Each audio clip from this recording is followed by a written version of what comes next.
2 o'clock, June the 3rd, 2024. I call to order the meeting of the Charter Committee. First is a roll call, please. Dr. Ruth is absent and excused. Mr. Coleman? Here. Dr. Gonzalez? Here. Ms. Jennings? Here. Mr. Fitzgerald? Here. Mr. Seaman? Yeah, it was difficult for parking out there. And Mr. Terrapin? Here. Okay, we'll go to public comments. If anybody out there would like to speak to us for 4 minutes, we'd love to hear it. Hi, good afternoon. David Ballard Geddes Jr. I live down the street, Georgia Avenue in Palm Harbor, down by that roundabout. Relative to the county, Pinellas County Charter, the Pinellas County Home Rule Charter in Section 2.04Q makes reference to a transfer of political function and power in support of an interlocal agreement, that interlocal agreement being based on Statute 163.01 in recognition of the interlocal agreement of 1969 there by the county charter. Did not begin in 1983, it began before that. The transfer of political function and power to an interlocal agency of such in government is in fact a usurpation of political function and power in government. The so-called special powers delegated in Section 2.01 of the county charter gives rise to an enumerated jurisdiction. Section 2.01 of the Pinellas County Charter allowing such special powers to be delegated in the enumerated jurisdiction of such is in recognition to Article 1, Section 2 of the U.S. Constitution. The enumeration clause in Article 1, Section 2 of the U.S. Constitution is what bases the 14th Amendment. The jurisdiction, as referenced in the 14th Amendment, labeled as its jurisdiction, using a pronoun as a direct object in the 14th Amendment, is in fact a water jurisdiction that's being enumerated under that 14th Amendment. The birthing of such water jurisdictions under the 14th Amendment is based on maritime law, in Article 3, Section 2 of the U.S. Constitution, such birthing of such maritime ship of war. In Article 1, Section 10 of the U.S. Constitution is attempting to birth such ship of war as a water jurisdiction. The Declaration of Independence is recognizing this usurpation and transfer of political functions and powers, this jurisdiction of such that's being birthed as a water jurisdiction in the 14th Amendment is an unwarranted jurisdiction. Such unwarranted jurisdiction, I believe the transfer of such will be called into question in such designing and developing of such unwarranted powers in formulating water jurisdictions despotically, water jurisdictions underneath the water districts will be held null and void. Thank you.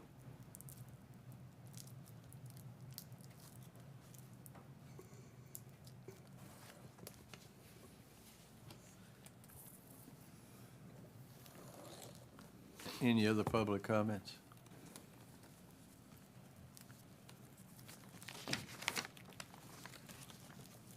Does anybody have, or two visitors, any charter change recommendations?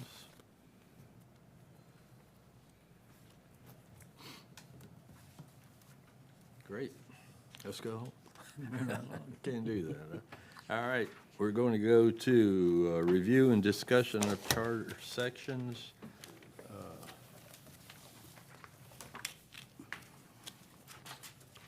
Initially, I thought we were going to go to 19. And then I was made aware that Mr. Salzman was going to furnish some information regarding that, and then maybe after that, we could go to 19. And with 19, there should be no problem either way the board wants to react, although I would tell you that if we are keeping 19 in, it's going to be a recommendation that we appoint people to fill it, yes. Okay. And, you know, actively have it out there. There are things that can be done other than just employees having issues we can bring forward on civil Okay. service. I did get the opportunity to watch last week's meeting, and you talked about this and a few other things. My comment with, I think there was some discussion as far as removing this from the charter. I don't necessarily disagree with removing it, because historically, the Civil Service Board was an avenue to give somebody the opportunity to whether in wrongfully discharged or whatever, to listen to their grievance and have a neutral committee determine whether or not that is something that should or should not have been done. You know, obviously, if somebody is terminated improperly, coming back to the job in and of itself, typically people will not come back to that job. So I said, what avenue is out there that affords that person their rights to be heard? And there is currently, you know, whether it's labor law attorneys, there are avenues currently available that give a disgruntled employee or whatever recourse if they were wrongfully terminated. I also understand, and you can correct me if I'm wrong, is irregardless of what a civil service board does not preclude that person from bringing litigation in any event. There's not a waiver when you go through a civil service board. No, but there may be a requirement to go through it. Correct. To, But they still have that, you know, regardless of what a civil board decides, they can still litigate. right. Okay, so, you know, and in as much as when you had a ton of volunteers, you know, trying to find, you know, additional people to sit on the civil service board, when in fact it really doesn't have the teeth that you would want it to have, because it still doesn't, it still affords the aggrieved party the opportunity to litigate this thing. That's right. So having a section in here that really, you know, you've got it in here, but it hasn't been utilized in forever. All right. And I would recommend, I agree with you 100% everything you said. It may be something that we'd rather see in an ordinance, Then in a. because obviously for all the reasons you just said. Because an ordinance can be changed, charter, you know, it's difficult to change it if there's a different procedure that wants to be followed by the, you know, city. It's, like you said, the biggest problem here is that getting people to serve on the board, and then on a board that doesn't meet very often, it's even harder to get people to serve on that board. I have a question that probably is for Mr. Salzman also.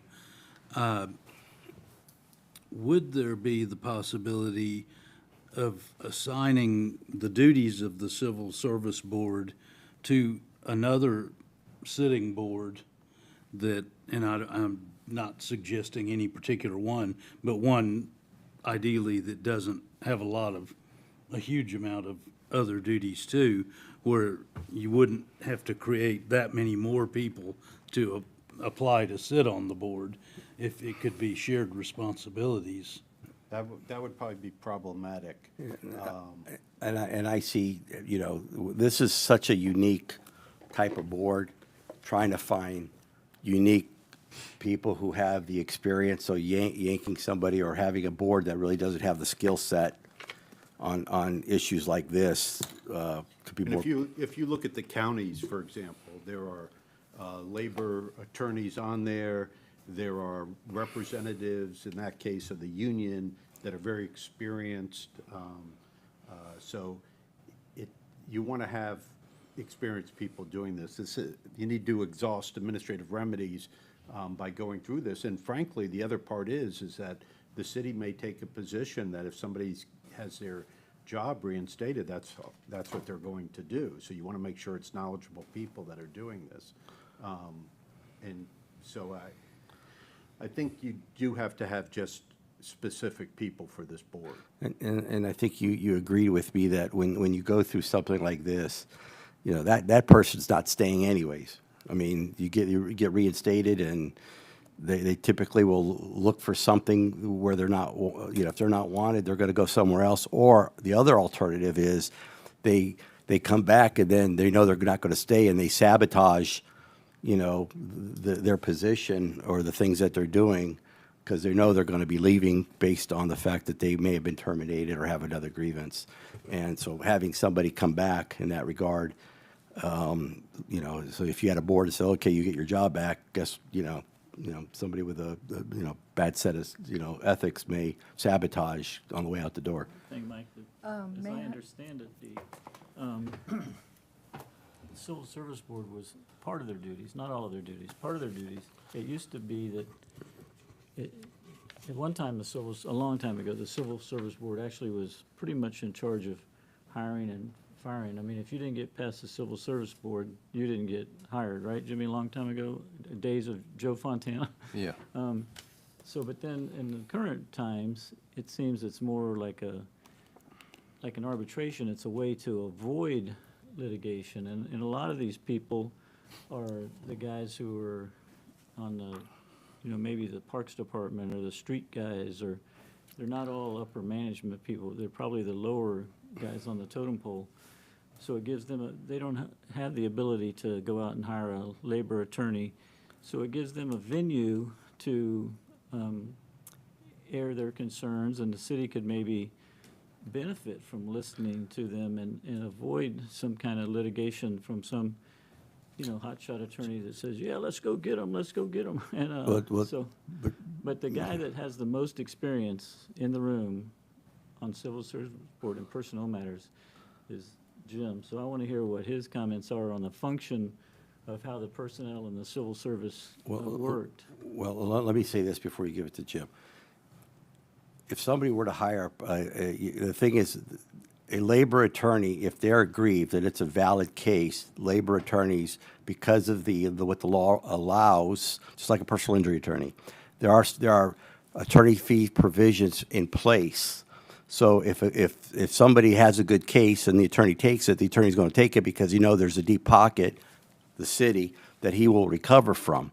So it's not the person not being able to afford an attorney. The attorneys are there because the money is there for their attorneys to collect in the event they prevail. And just go into what you said about the attorneys knowing that they have a deep-pocketed city where they can get something, will encourage them to encourage the employee, let's go get them, in my opinion. I think, Mike, you've got some great points, but there are some things I don't agree with. And having worked in government, I have seen things where people are justly terminated, you know, no question about it. But I've also seen a lot of times where it's more of a personality conflict. And in this kind of case, it would make sense. I wouldn't want to leave these people who may or may not have the means or even the knowledge about the litigation system, you know, out in the cold without an inside way to resolve these problems.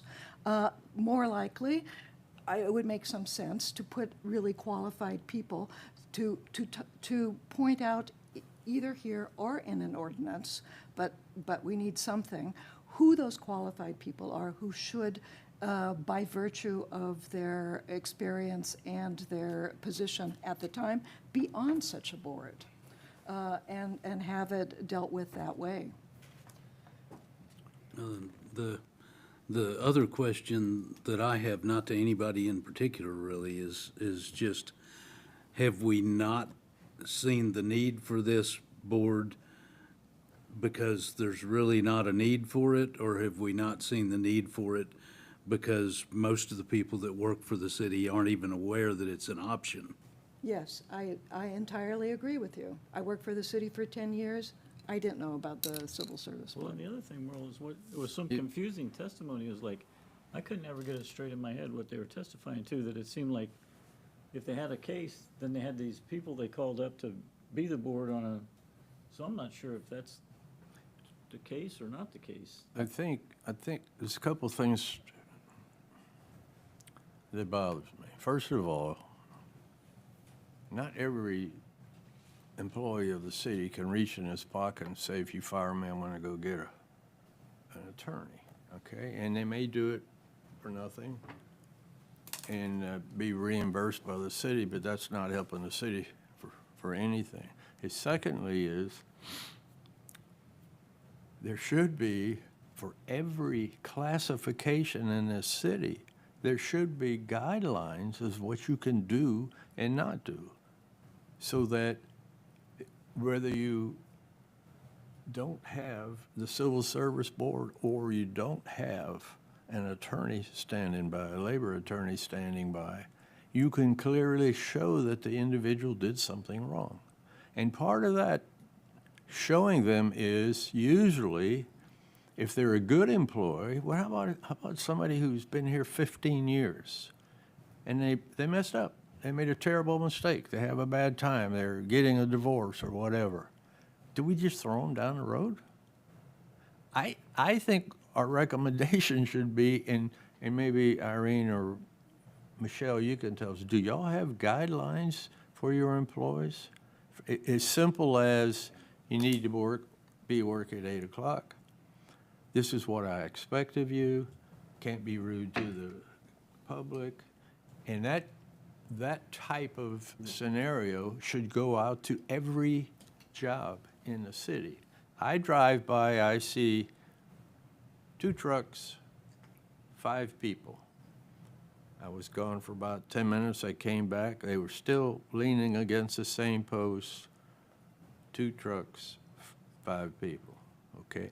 That has to be in writing. What does the supervisor do? Oh, I saw you do this 3 times now, so I'm gonna terminate you. And what goes along with that is if you have the rules afterwards, your second chance comes, there's no surprise. You knew it. I covered it with you. I put it in writing. It's in your file. If you curse another public person, we'll terminate you. So this is no good without that. And an attorney going to courts, we're going to be paying the city. We haven't used this, and I want to feel we haven't used it because, and I was very unaware that they don't cover it with everybody, and that is an HR problem. I would like, if you'll agree, I would like to get the HR rep in here, and let's talk to her before we throw it out or change it or anything else. Just, Yes. no, I'm sorry, just so you're aware, after our last meeting, I did get a copy of the personnel rules. They have those? Okay. So they're pretty extensive. I'm looking at them as we're talking. And they are online for everyone. Yeah, they're pretty extensive. Okay, so Departments have their own. possibly they're covered with each employee when they're hired? They're supposed to. and Oh, let supposed them to, know that. okay. Warnings, reprimands are in here. There's a grievance policy in here, which may be the reason why the Civil Service Board hasn't been used, if That's there's an true. internal grievance policy in here. So there is it's pretty detailed. Maybe we should get a copy to the board so they can just know what's going on. But it's extensive. It's 59 pages. That's great. I'm glad to hear that it's there and that they're covering it with the employees. But when employees are hired, they typically may go over this stuff, but at some point, it would be nice to remind people at regular intervals that they have these options. And also, Mike, I don't entirely agree that if someone's had a problem and has been fired or something like that, that they wouldn't come back. In many instances, they love their jobs, and that's why they're fighting for their jobs. You know, it's usually something else. Irene, I have a question. In addition to actually going over, these requirements, for employment, do they sign anything acknowledging that they got it?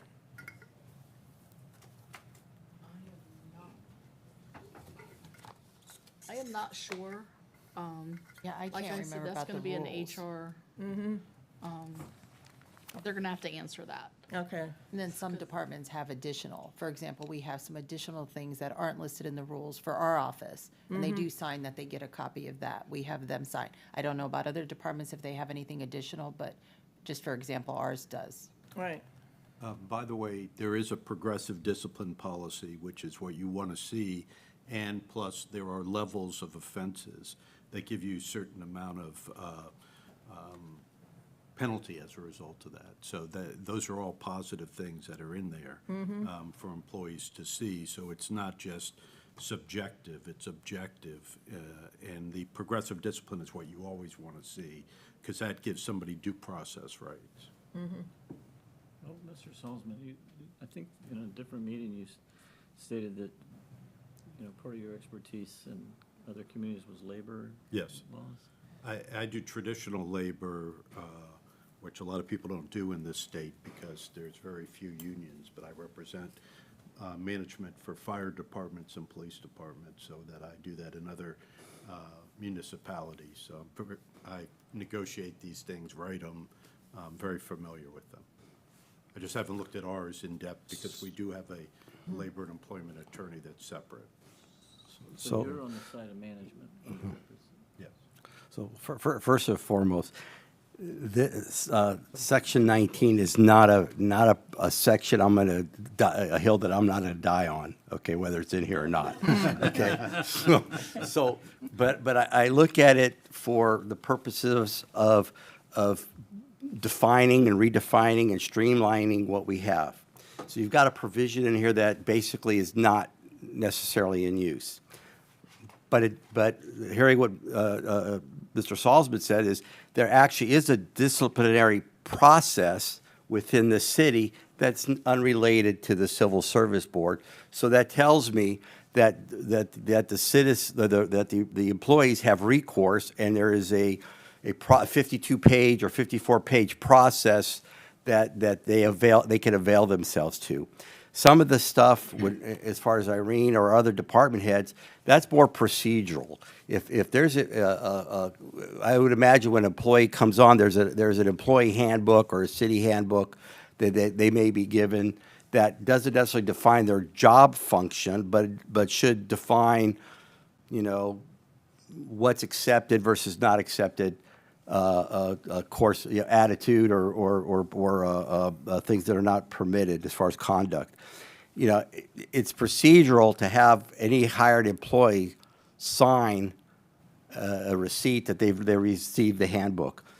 I don't think that hand-holding an employee to make sure they're aware of everything that's out there falls on the onus of management as it is the onus of the employee to have to learn and to take into those avenues that are afforded to them with regard to defending themselves against accusations. That's just me. I agree with some of that, Okay, but most major companies give the employees a copy of what they signed, and that includes the procedures Yeah. and the Yeah. disciplines and everything. so- So they can't come back and Yeah. say, I didn't know. Yeah, so- Because you then have it from them. Right, so that's why, when we look at this particular section, I see it of no use.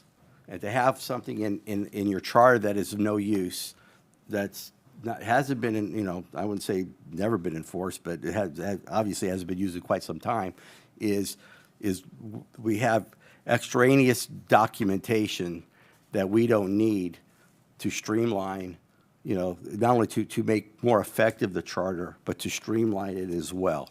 And so that's just my argument, is to not having, and like you said, you're adopting it as an ordinance, and that may, I don't know if that puts the onus off the charter and more on staff, because now it's an ordinance that they have to adhere to, instead of ignoring the fact that you have a civil service board, because it says on the charter, and even though they may be charter officials, you know, as opposed to ordinance, that that they're more inclined to look at their ordinances than they do the charter. Well, apparently, you know, as we all know, it hasn't been used for a long period of time. There is a specific Rule 16 in the personnel rules dealing with grievances and the ability to do very similar things. And I don't know if the board wants us to make sure you get a copy of all this to see if you're comfortable in recommending that. That may be the avenue to take, and then you can make a determination as to whether or not you believe this is appropriate to even keep in the charter. Can we perhaps invite the personnel director and have her tell support us that. whether she can use this or not? Can I make a quick suggestion? Do you put in that particular section, instead of having the civil service board, but have language that says that the city shall adopt or follow the provisions under that particular section? Might be a way of doing it. That might be an easier way for everybody to understand, because it may not, the public may not understand, even though we try to educate them. Why are you getting rid of the civil service board? Well, we're getting rid of the civil service board because we have in effect, and this is requiring to remain some kind of policy and procedure in effect, a Yeah. little more definitive on the language. Which obviously. seems like that would have more of a procedural aspect of redressing your complaints than just having a language in here about a civil service board. I would support Mr. Kolianis's position to invite the woman who's in charge of these matters to come speak before us. And then one more thing, this is not the day to shoot Mike on the Hill. However, all the boards, as we've all agreed, everybody, I think, has agreed that boards have had some difficulty, and so that's the problem. So my thing is, what's the solution? The solution is a better awareness and education to the public that they could be a contributing factor, member to the community. But that's a different argument for a different day. But the fact that we have trouble getting qualified people doesn't weigh in to me on whether to get rid of the civil service board or not, because every board we have has that trouble. We put people in, doesn't mean they meet the state statutes, doesn't mean they meet the qualifications for the board. So we'll put that argument aside. But I think to hear, at least, because I'm on the fence, I hear that it's out of date, and I hear that we sometimes use it, and I hear Mr. Salzman, and I think Mr. Kolianis has got the right thing to call the lady in and at least hear what she has to say. Maybe she will say, you know, we really don't need it, you can refer to it if you want, and streamline it. Yeah. like you said. And if she does, and, excuse me, if she does, then possibly we can get Mr. Salzman to write something Yeah. in place of this, that this charter does something that we all have to remember. It requires, because it's a charter, it requires the public and the employees of the city to do things. And I don't want to give up. And maybe it hasn't been used in 18 Well, years, that but I actually know concerns plenty of me. times it was used. That we're not using it. Yeah. So therefore, honestly, I don't want an argument that, oh, you gave me due process going through the grievance, but you didn't do the civil service board Yeah. provision. I don't want to see that. So if it's referenced in here that you have to go through the grievance process, then they've met Right, both requirements exactly. Yeah. without having to have two separate boards or two separate Exactly. hearings. Or I mean, whatever. that's It'll important. cover the employee and the city. Right, and we want to make sure that employees receive their due process rights. So So that would provide for those things, and if you put in the charter some of that language that we're just basically throwing out, that would meet those requirements and require to have something in writing that provides for those opportunities. okay, so while we're waiting for the personnel director, will you rough something out you can give us that Notes right same now. day? I appreciate it. Is there any more discussion for that? I'd just like to ask Mr. Salzman a question, and maybe you already said this and I didn't hear it. But, so other municipalities, do they generally have in charter or in ordinance? I would say the majority have it by ordinance. Okay. But a lot of those, remember, a lot of those municipalities don't have, or may never have had, the charter contain the civil service board. Okay. You know, that's a possibility too. They used to be, you know, they were a lot more popular in use a while ago, and now things have streamlined. There are things in the county that provide people with due process, and the Human Rights Office, and there are more things out there, more avenues. Obviously, litigation or the EEOC, filing for that, and which originally will take the case and try to mediate it and deal with those things. So there are a lot more opportunities that are out there now than there used to be. Okay. But the county still has one. Well, then I think we just need to be consistent one way or the other. Either that document needs to reference this as kind of the final step, or this document needs to reference that as its own process. Right. Agreed. I have made my notes. Anyone else? You have to wait to the end now, sir.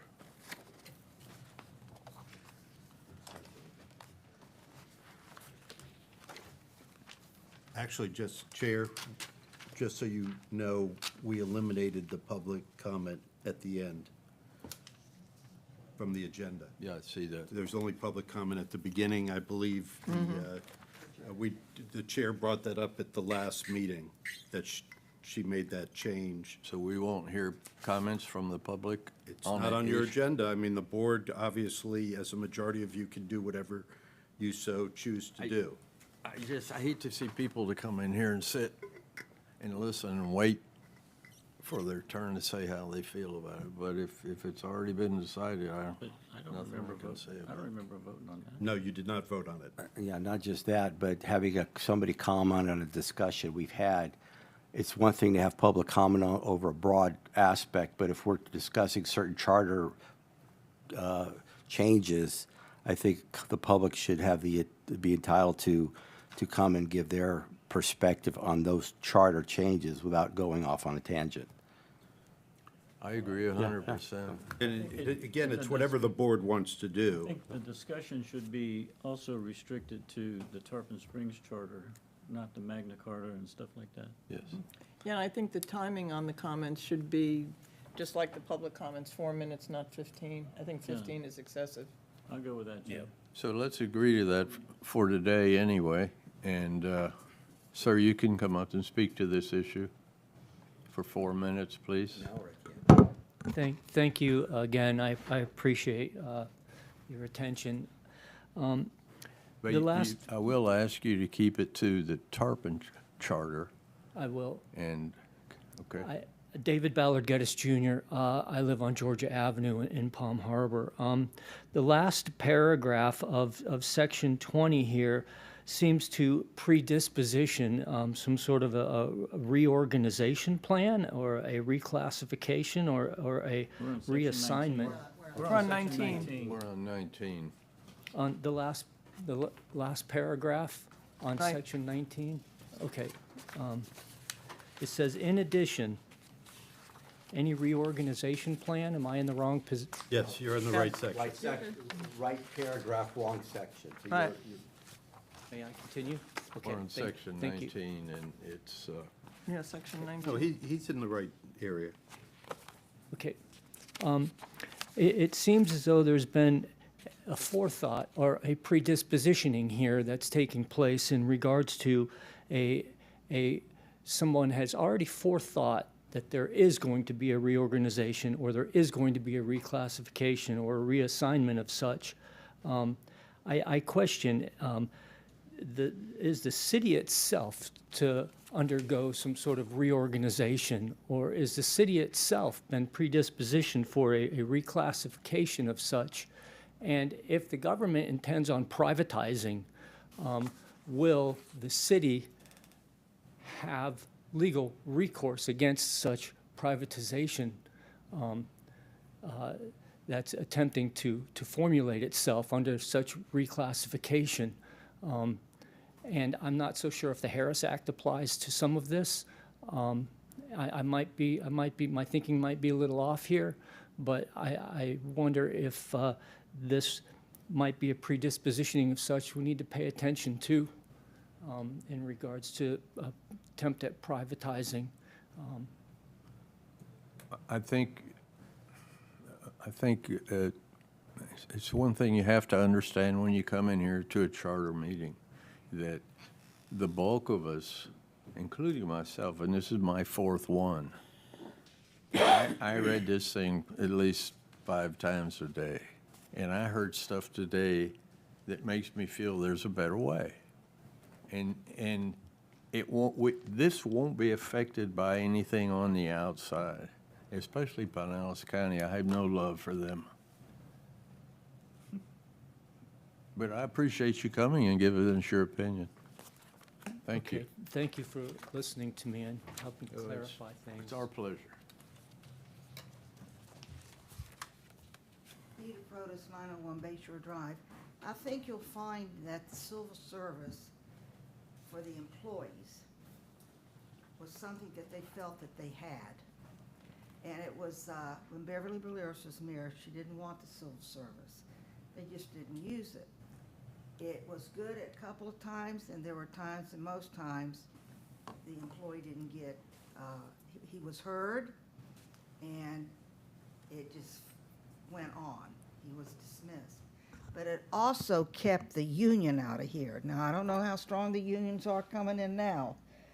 Maybe our attorney knows. But I remember there was a member on the board going to the employees and saying, tell them to get rid of the civil service, you'll stay, and we need to bring the union in. We had to take that gentleman off the board.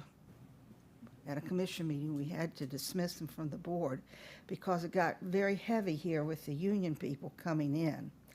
And that's why, number one, at the very beginning, civil service was heavier in Tarpon with the employees because we did not want the union here.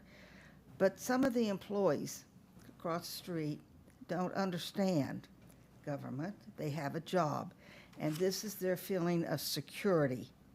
They know that they have something they can fall back on.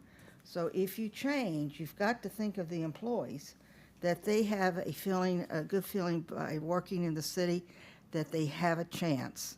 And you have to remember that when this was brought in, it wasn't as big as it is now, but it's something that they can hold on to, and they feel they have a right, that something's protecting them. So, Thank you. Just so we're clear on that section that was brought up, this is under the exemptions, and it's just basically that if there is a reorganization of staffing or reclassification, that's not something that comes before the Civil Service Board. Thank you. Okay, anybody else? Let's go to 20, another one where we should have plenty of discussion. The residency thing is it's one of those things in my mind anyway, that I like it because it spells it out very simply. I don't like it because it's not working apparently. Okay, I've always felt that if you tell somebody you gotta move into the city in a year and we can give you an extra year if you need it, and then you find out you really can't or shouldn't force him out of the city if he's that good of an employee. If we're going to change some stuff in this, I'm aware of that. Everybody seems to think that I've heard before that a lot of these positions don't need to be on here. I remember when the city manager was here, he said that the only thing they should have is him, the police chief, and the fire chief on here, okay?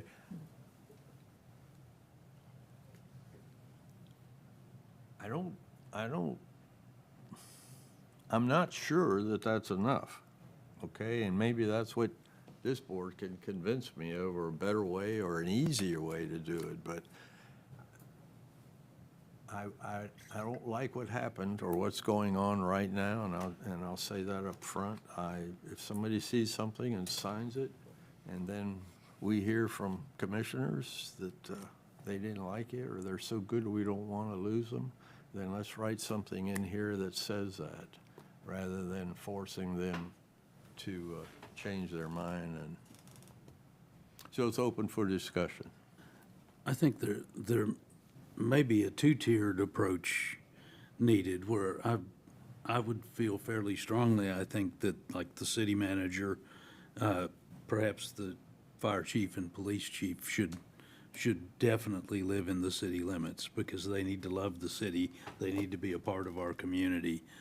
But maybe many of these others could live within a radius that makes it possible for them to get here in an emergency fairly quickly, rather than having to be in the city limits.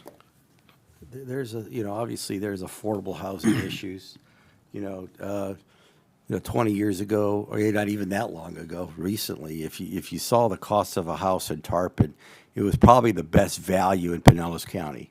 It really was, and that's, it was good for us. But then I think everybody South County learned that we were good value, and everybody from South County was moving up this way. Prices went up. And to some degree, I've seen some of the prices, especially like, for example, the Sponge Duck area, homes that they're getting a ton of money for. It's like, what were they thinking? A $600,000 house that was advertised for sale on Grand Boulevard. I scratched my head, but somebody's going to pay it. So it's having the affordability to have, you're not talking about your higher tier level employees. Even department heads, the wage scale sometimes does not afford them the opportunity to have to move into Tarpon Springs, if that was the case. So I agree with the three, those particular city manager. I went to city manager, police chief, and fire chief. One time I thought, department heads should live in the city, because they have to have buy-in to the city when they're making policy with regard to the city. And then when you look at the department heads and you say, okay, that makes sense, but if it's not affordable, you don't want to lose somebody that's got, like you said, a lot of talent who can't afford to pay, and pay that type of housing expense. So it's mixed. I really, I know I agree at a minimum those particular three candidates.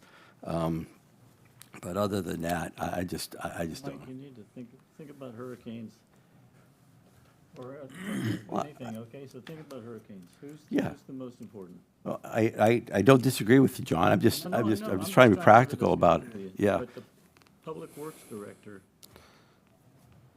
is as important as the police and fire chief, because of the lift stations, the generators, the public works, to get streets closed off, to get make sure the lift stations are working or not working, or the sewer and the water and stuff like that. I know you can't name everybody specifically, but if you look in terms of emergency management, But just think in terms of emergency management as far as adding the, Department what heads. do they call him, the public services Okay. director, I guess, I- But yeah, I don't think you need the planning director or the city clerk. Yeah. I like the city Yeah. clerk.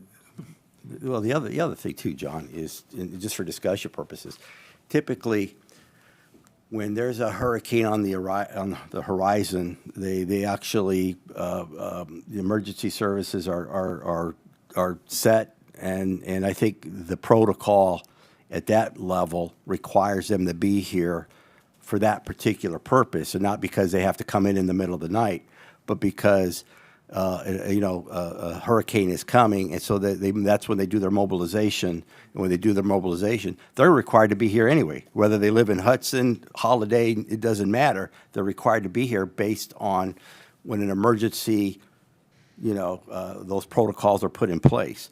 I don't have a angina over it, to be honest with you, John. I'm good either way.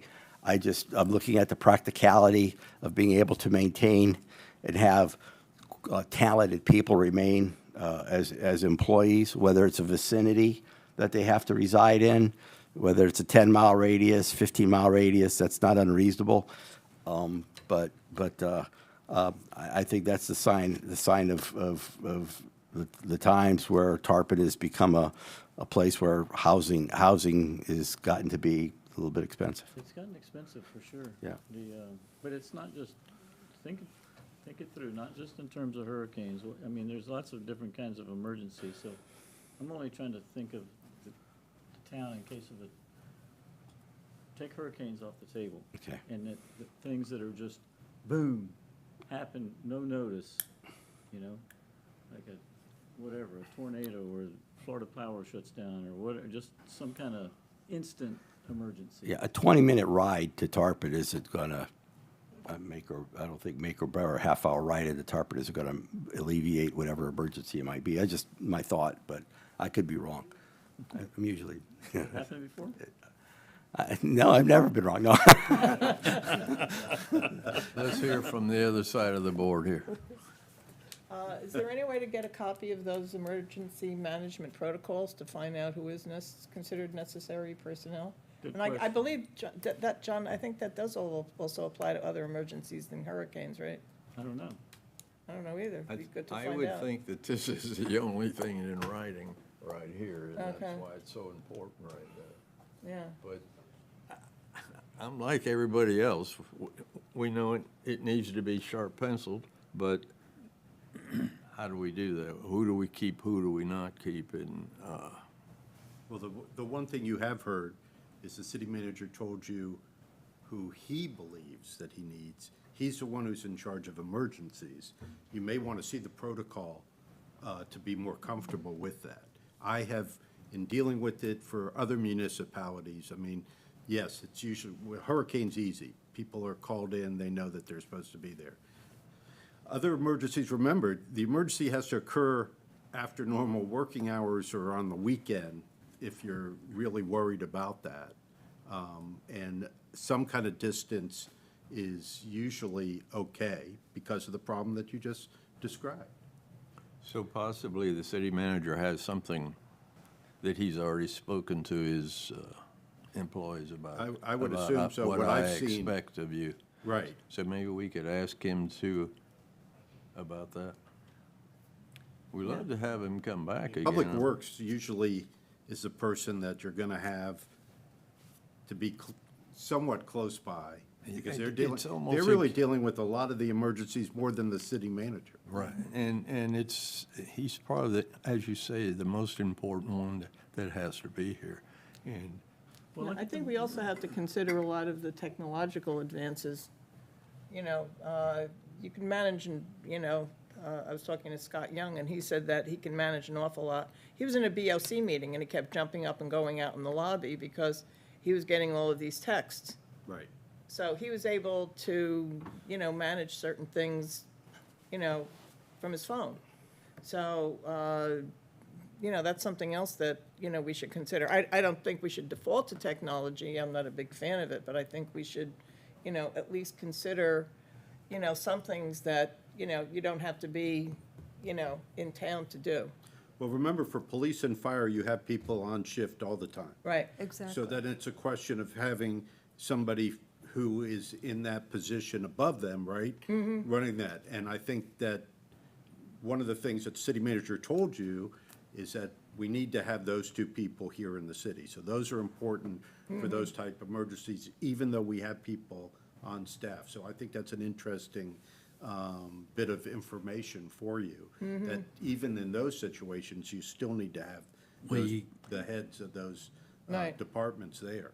you can't. Exactly, and if you have the three people, the police, fire, and city manager, the city manager can cover at least for short periods of time because he sort of directs the other people, you know, and even if they're within a reasonable radius, it's not going to take them that long to get here after hours. Well, Yeah, when I, you know, I'm in the coast of, Were you here in 93? 1993? I know you were, Mike. The reason I bring that up is, I didn't bring it up facetiously. In 1993, there was a thing called the no-name storm. Right. It came out of nowhere. I've lived here all my life. I've been through all kinds of hurricanes, lots of them, never left. I'm gonna tell you, the 93 no-name storm was the worst thing I ever saw. They had boats busting loose at the dock, shrimp boats, grouper boats, sponge boats. They had water in places that has never had water before or since then. So that's the kind of emergency I'm looking at. I understand hurricanes, you've got a week, or, you know, hopefully, to sort of gin up for.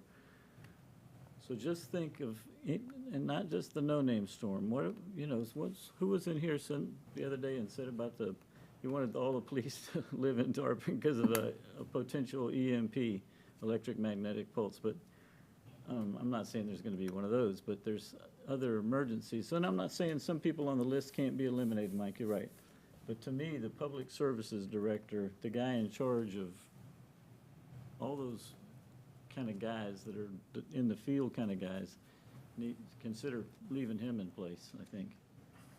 And we can't count on technology and communication in the Absolutely event not. of a hurricane.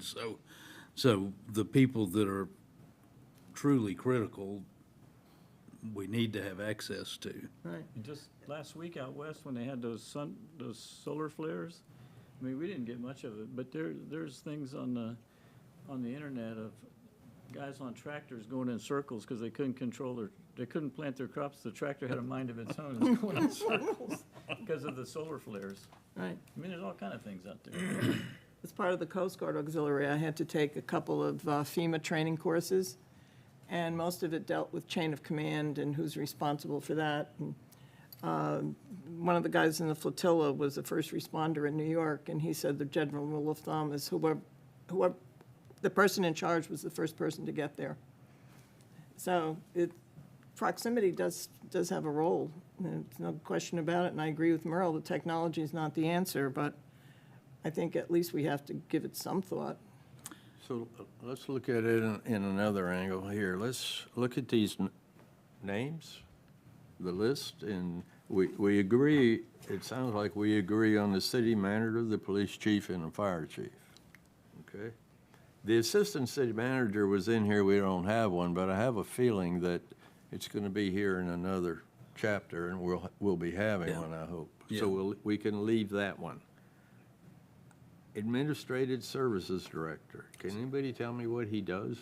He or she does? There isn't one. I'm wondering if we need to look at an org chart to help sort out these names. That's a good idea. Well, the That's a- administrative services director really isn't anymore. That, they were gonna replace him with the assistant city manager in a different chapter, right, Yeah, Jimmy? I think it's a designate of the city manager if he's absent, right? Right, right. no, We got that's- confused when Ms. Pasovich was the city manager. Mark was Mr. LaCourse was the police chief, and she designated him as her administrative services director. And he kind of had a dual role, and I think, if I'm remembering it correctly, when we talked about the city manager and assistant, or we said, no, we didn't want it left up to the city manager, whether he wanted an administrative director or not. We wanted an assistant city manager in place. Right.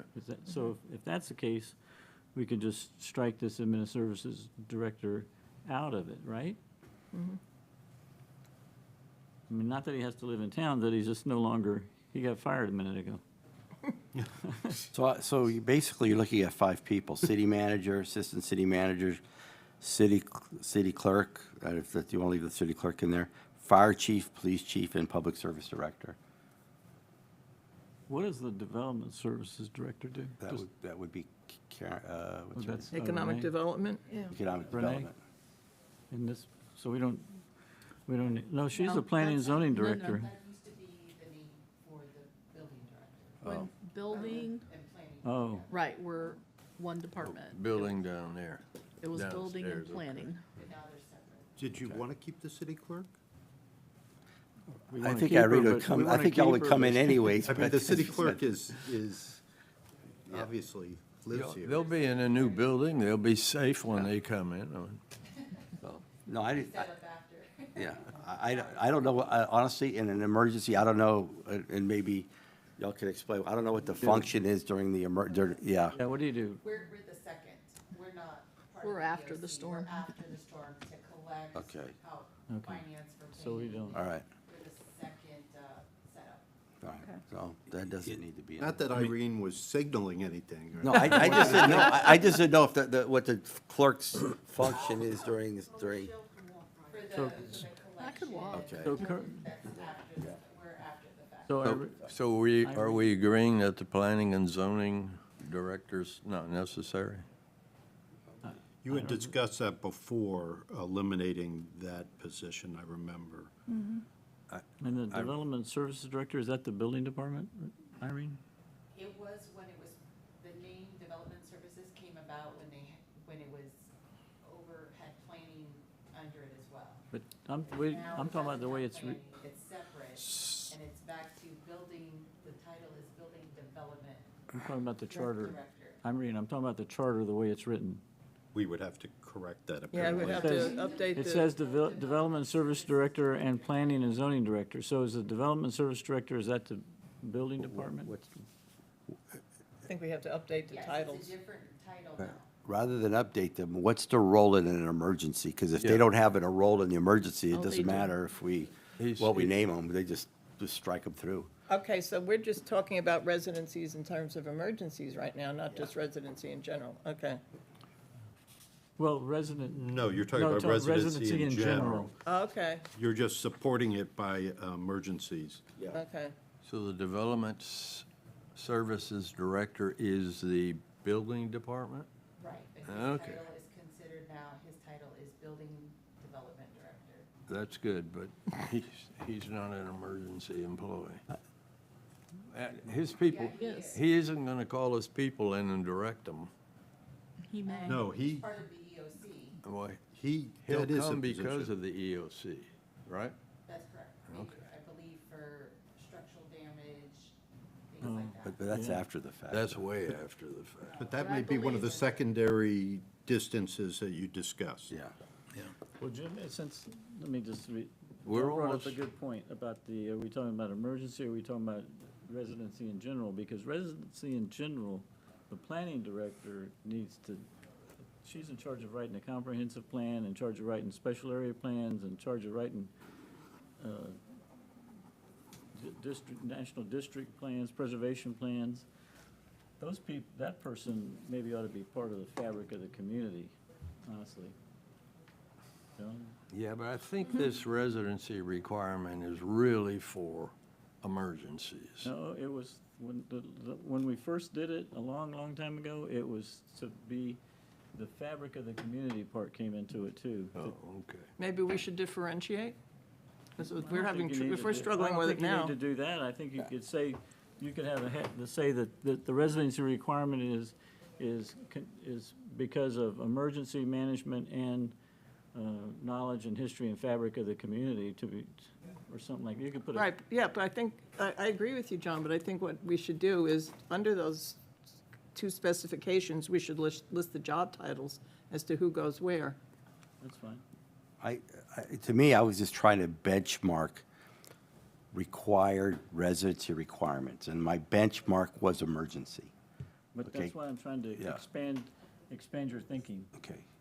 I know, but I'm saying, based on my dissertation as to why I things got have it. changed. I got it. And then Joan brought up the part about, was it just for emergencies? And it made it, my brain engage and remember that it wasn't just for emergencies. It was always intended to be the fabric of the community and to Right. be interacting in the community and have knowledge of the community, especially planning department. We're doing a comprehensive plan right now. And Renee's good at what she does because she has been part of the community, I think. It's given her some background. Well, these are two different issues, right? Right. But it's a still residency. No, I'm in agreement with you. I think we need to get you the essential people for emergencies, so you have those. Yeah. Right. And then your secondary issue of who else you want Yeah. as part of the community. Because I want to set a benchmark as to who really needs to be here in an emergency and make that a requirement. Right. And then the secondary, then I think that opens up for discussion. Do we also require them to have a residency requirement? Or is that something that, when we discussed about being able to retain qualified and good employees that may live outside of the the city of Tarpon Springs, how hard, do we have to make, that as far as whether they live in a vicinity, live within the city limits? I think even though this is one paragraph, I think, like you said, we may have to dissect it to required versus maybe we would require them. Well, why don't you do this, Mike? It says Mandatory and the optional. The title of the chapter is residency. And so why don't we have paragraph A for Paragraph B. emergency management purposes, and paragraph B for knowledge, history, fabric of the community, or whatever you want to say, something. And then, so it's, emergency guys, we've all agreed on, I think, And then mostly that it's the city manager, assistant city manager, fire chief, police chief, and public services director. And that would be within the city limits, then we could have a discussion as to B, and let's say we have it within a geographical location under B. I'm just throwing that out there as for discussion. For B. Yeah, I mean, Yeah. Okay, Bob, let me, you guys are killing me here. I'm old, man, you gotta go slow. paragraphs, Jim. No, I have I made notes regarding that. So we're talking about city manager, assistant city manager, police chief, fire chief, public services director. Public services, right. And I think if somebody, Mr. Salzman or some staff can go through and make sure we're using the correct current names. Yeah, we'll check that to make sure. Yeah, well, at one point, He knows, talking you know about what I correct know. names, at one time they played semantics. We had in there department heads, and they changed the names to directors, so that they didn't have to meet. Right. Kind of crazy. I mean, you want to do, yes, you're right, it's possible, you're right. Okay, so, and it's a great idea, an A and B thing. It really clears it up for everybody, and whether we want to add a distance to it. Let's see it in writing, the A Get and the B. and language for A, and then we'll Yeah. put the B language, and then you can We can go from tweak there. it for distance, and if you so choose, and/or the positions that you want. And then the very last part is we have to decide whether the temporary exemption language is appropriate still, or whether we want to alter that. And also, just to make y'all aware, it used to be all public services director when it was under Mr. Cruz. Public services is one division and public works is another. I think Merle's right, we need an organizational So chart. we have public services Yeah. and public works In a director. brief job description, actually. Yeah, So we need to we- clarify what they do. There's two positions? That's Dang, right. One dang. is Paul Smith's position, which is now Tommy Geiger, that's public services Yes. director. That's water, those kind of things. Why don't we get And then that to there's everybody public along with works, the which is Tom personnel? Function's position. We'll get you the emergency information as we're giving you also the, personnel policies, so What you'll was have the other those. one? Public services director and, And public works, Public Works Director. we need the public works guy in there. Absolutely. you know, my gut's telling me that's a gimme. But Jimmy, so I'm in favor of adding a public works director, based on Irene's comments. I wrote it down because I think it's right, but I never knew we needed two public works people to. Well, you'll be able to look Well, at the I think- emergency things, but you definitely need at least one of them. Well, who's in charge of water and sewer? The public services director? Public services. And then the Public Works is in charge of streets and barricades and. So the Public Services Director is in charge of the lift stations and. Okay, anything else, everybody? Had enough? Yes, sir. Well, not that I had enough, I have your direction. Now, the next year are gonna be difficult, 21 Oh, and boy. 22. Those are tough. I promise I'll keep my mouth shut. I'm helping you do that, between 21 and 22. There's nothing to put there unless we know something that needs to be added.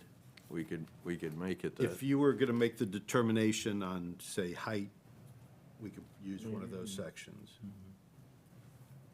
I know that's still an issue for you to discuss. So we'll go to 23, purchasing and finance.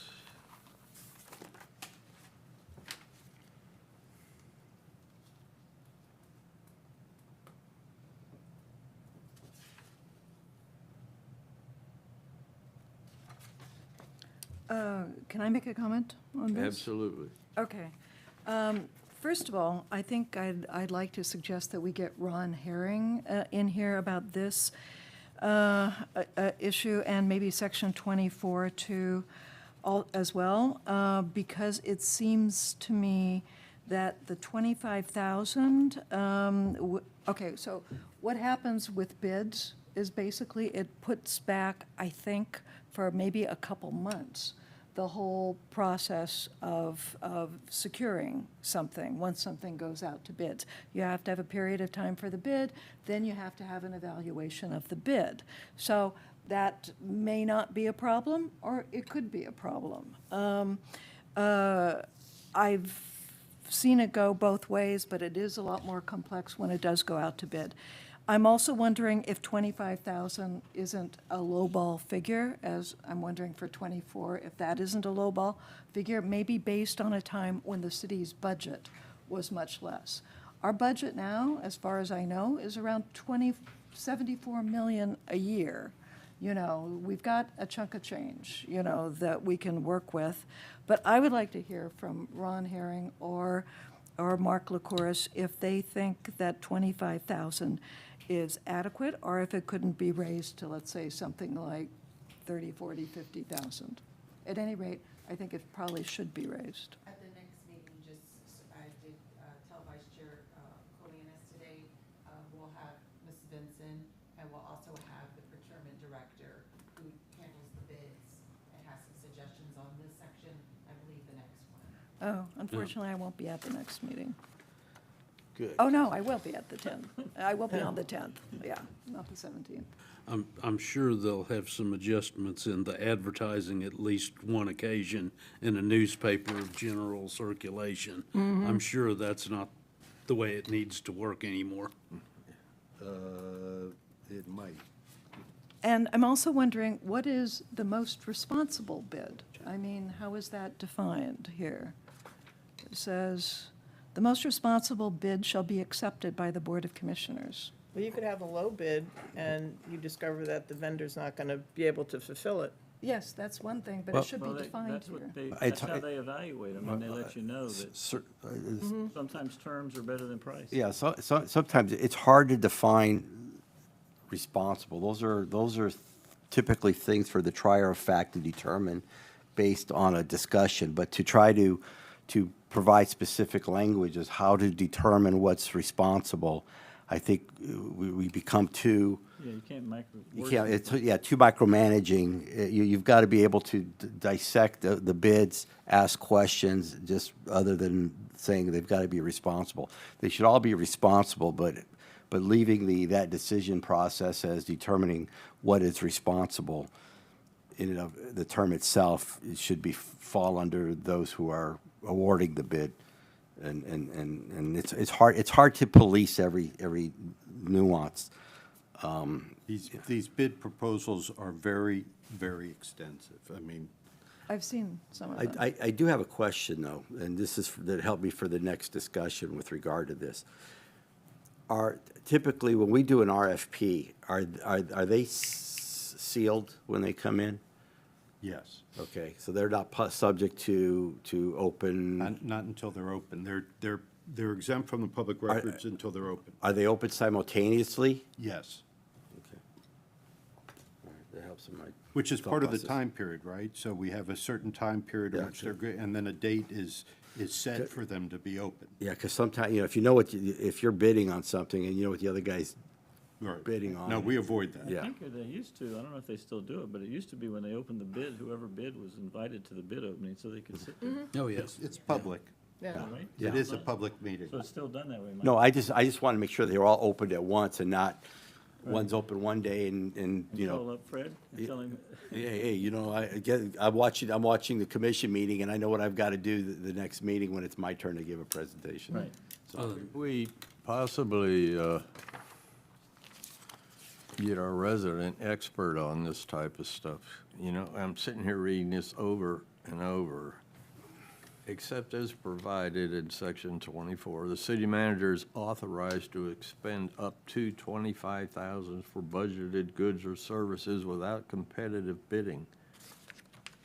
I find that to be, that's under general, that he's got a $72 million budget and he can't spend over 25 grand? Something's wrong with Without a that. bid, Jimmy. No, this is just. Without competitive. Without He can competitive go- bidding. He can go up Up to to, and then it's gotta be bid. 25,000. Okay, so maybe we could get somebody to tell us, how many things does he buy that's up to 25,000? Well, you also may want to hear just what is the norm in the community. Yeah, for that, absolutely. For that number. I've seen it at least twice that amount. I'm aware of it. I believe the fire departments can do with the fire chief. But, yeah, that's probably a little lower than the norm, but you may want to see that. You may want to keep it where it is. But Jimmy, remember, we had Mark in here, we asked him, tell us what you want. He didn't say like, my hands are tied, I'm having trouble spending money, I'm doing this, and, oh, woe is me. I didn't hear any of that. But maybe we should ask some other people. Yeah, I think we need to know what they're actually doing, because long ago and far away in a different life, I was a city employee, and I dealt with these type of requirements, and I suspect some things are still true, that it's not just all of a sudden you go from $25,000 to $5 million. There's probably different levels of things that are considered public bids. Like on smaller items, all we had to do was get 3 quotes from viable contractors that would do the work, and then they would approve them. And then for larger dollar amounts, you had to do the whole competitive bid, write a proposal, or have a set of plans and bid documents.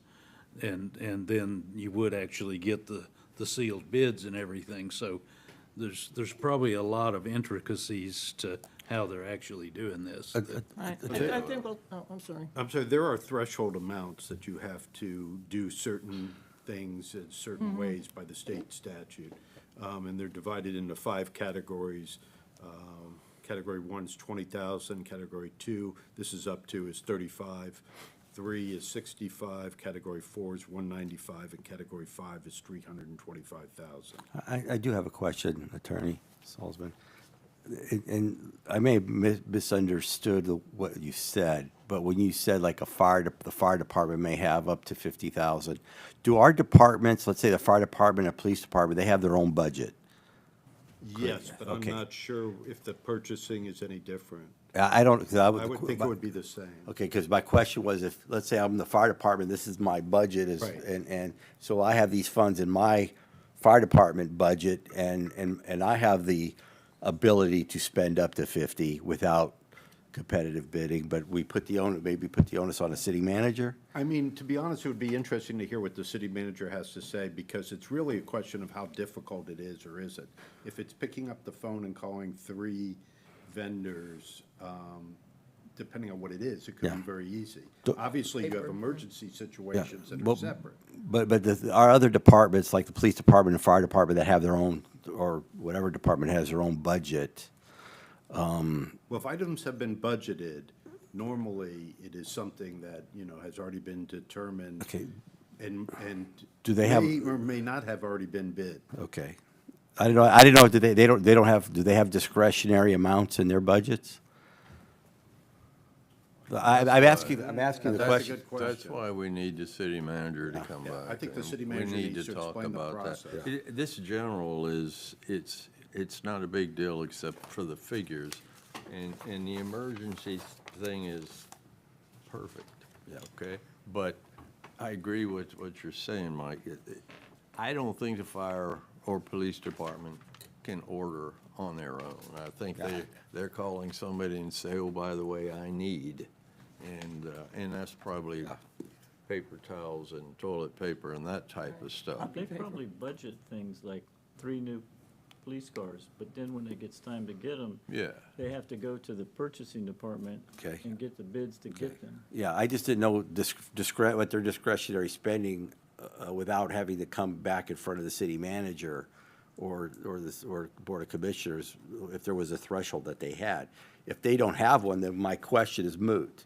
Well, the other. But if they have one, then that should, that would be important. Whatever they're going to purchase, though, is done in the budget. So if it's a budgetary purchase, when the fire and police department give what their wannabe list, when they're making out the budget, that's when it goes in. That's where. Right, and remember this, a lot of these things are competitively bid by the county or other municipalities that you can jump on because they've already Yes. been competitively bid, because especially with vehicles, those are difficult to have to go out every time. And so usually the county has bid a bunch of vehicles and met that, and we can jump on those. Yeah, I read a lot about our own purchasing, if that's what it's called now, purchasing director, I don't know. But he tags on to most products that he knows are being bid on in a better price, because the more you buy, the cheaper the price is, and they're saving us money, so let's Jimmy. get the gentleman. It's a she, and she's a procurement director, and she'll be here next week Oh, that's perfect, for her suggestions and for y'all to ask her questions. okay. And Mark? Jimmy. I can check and see if he's available. I know planning and zoning will be here as Tell him we can take him out of this charter, too. Yes, John? So, Tina, a frame of reference is a wonderful thing. And if I'm reluctant to raise figures, it's because at a time when Jimmy and I were on the commission, our frame of reference is that we used to sit around and talk about the weather. Is it gonna be cold? Do you think that front's gonna get here? It's gonna be cold? And the reason we wanted to know is because the franchise fees would go up because of the people running their heaters and things like that. I mean, that's how tight the budget was. If you wanted to buy a rake or a pair of gloves, something like that, you had to have a signature of 3 members of the commission to authorize the purchase. I mean, things have changed, the town's doing good, that's all great. That's my frame of reference, is like 25 grand sounds good to me. I think it may even stay that way, John. I look at it and I'm thinking, boy, that's not a lot of money, because Mike was right. You can't buy a house in this town for under $450,000 now. And It's crazy what values have done. yeah, they're gone. So we're gonna come back to this possibly next week. Okay, we have 3 hours, and we could give each speaker 1 hour. And I've never known the city manager to speak over 10 minutes, so. Okay, let's jump to the next one. Emergency purchases, 24. I have the same issue with that one. I mean, it just seems to me that when there's an emergency, there's probably very little, that you might need that would be less than 100,000 if there's something pretty severe that happens, which, considering the hurricane predictions lately, is, might really happen. We're gonna get one. And in 24? Emergency? No, No, I hear what you're saying. You said Okay. hurricanes. I said, yeah, we're gonna get one sooner or Oh, later. Okay, yes. And in an emergency, I mean, it does take a while. It is quicker that, I think there's like a 24-hour, before they can call the BOC into emergency session. But it does take a little bit, to get other approval, It would be nice to raise that figure a little in accord with current financial valuations. I guess what the sticker shock here is that on 23, we were looking at $15,000 or $25,000, and now we're looking at $100,000. It's basically the same thing. I would love to speak to the city manager about that one also. It's a lot of money.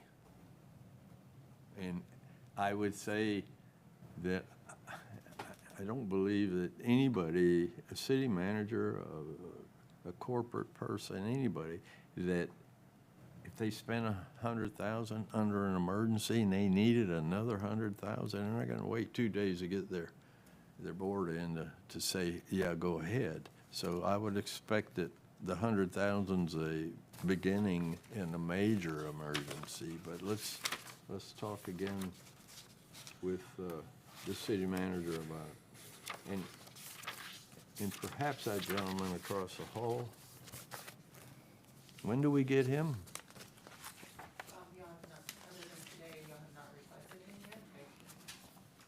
He's the guy who knows where all the money is, right?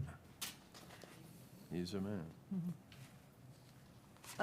And just because Mr. Salzman has a lot of current information about other municipalities or county and stuff, in your experience, is this a figure similar to what other municipalities might have? Well, it's funny, actually, what you mentioned, because you can, yet, I think this is probably a reasonable number. 100. Right, because you can get the board here with even an emergency in less than 24 hours. You could call an emergency meeting. Emergency, a true emergency. You can, in less than, Yes. okay. It's, you try to do 24. Yeah. But if you can't, the law, or the Attorney General has said that you can do less than 24. The point that I think was just made is that if you spend 100,000 and you needed to spend 100,000 more in the next couple of days, we probably could have people here.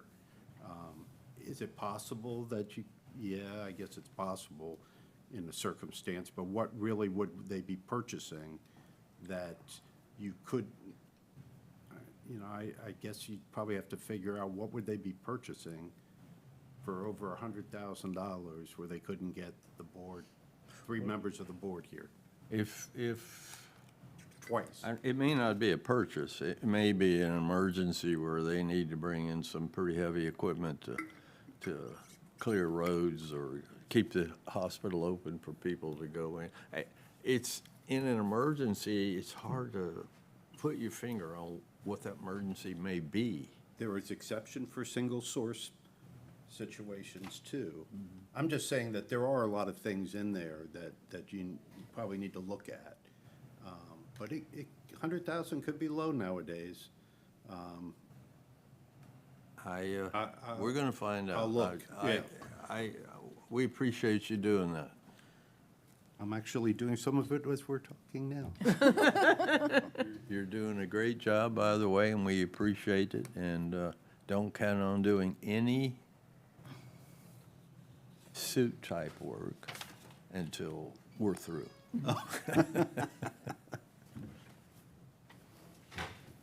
Is everybody okay with?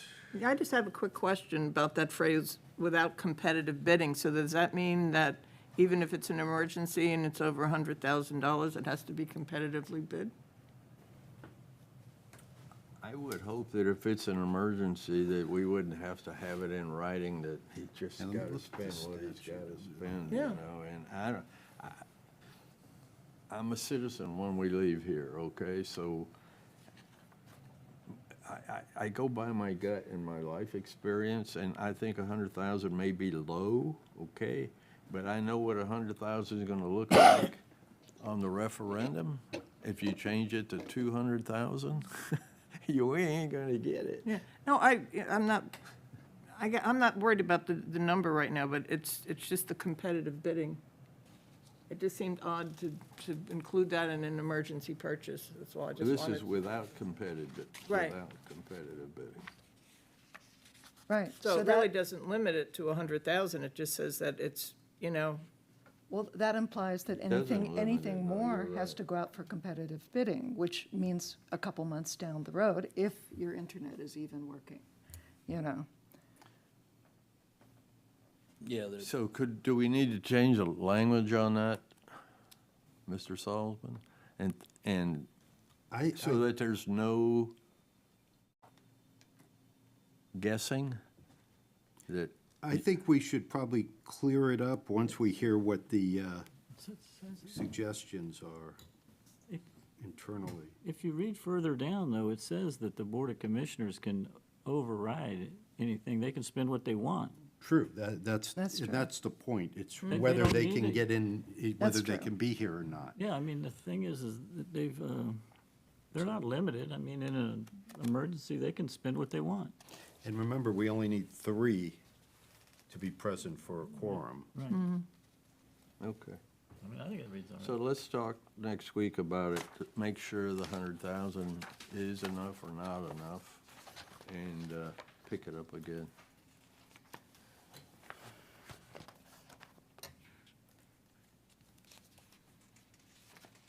Reserved, 25.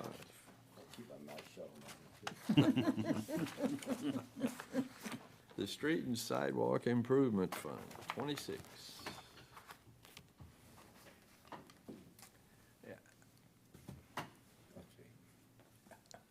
I love this one because this is one, this was in our last Man, charter. you guys were double-tongued when you wrote this one. We, in the last chart, it required that the city put in a fund so much money every year. And basically what happened was they were putting it in there, but they weren't spending it. And then sometimes when they did spend it, they took money out of that instead of out of the city's fund. So we changed it. And it's a control that should never be in a charter, and maybe someday it won't be, but right now, go ahead. When I was first nominated to be on the Charter Review Committee and got appointed, I made a copy of the charter. I did not, thank you for providing it for me.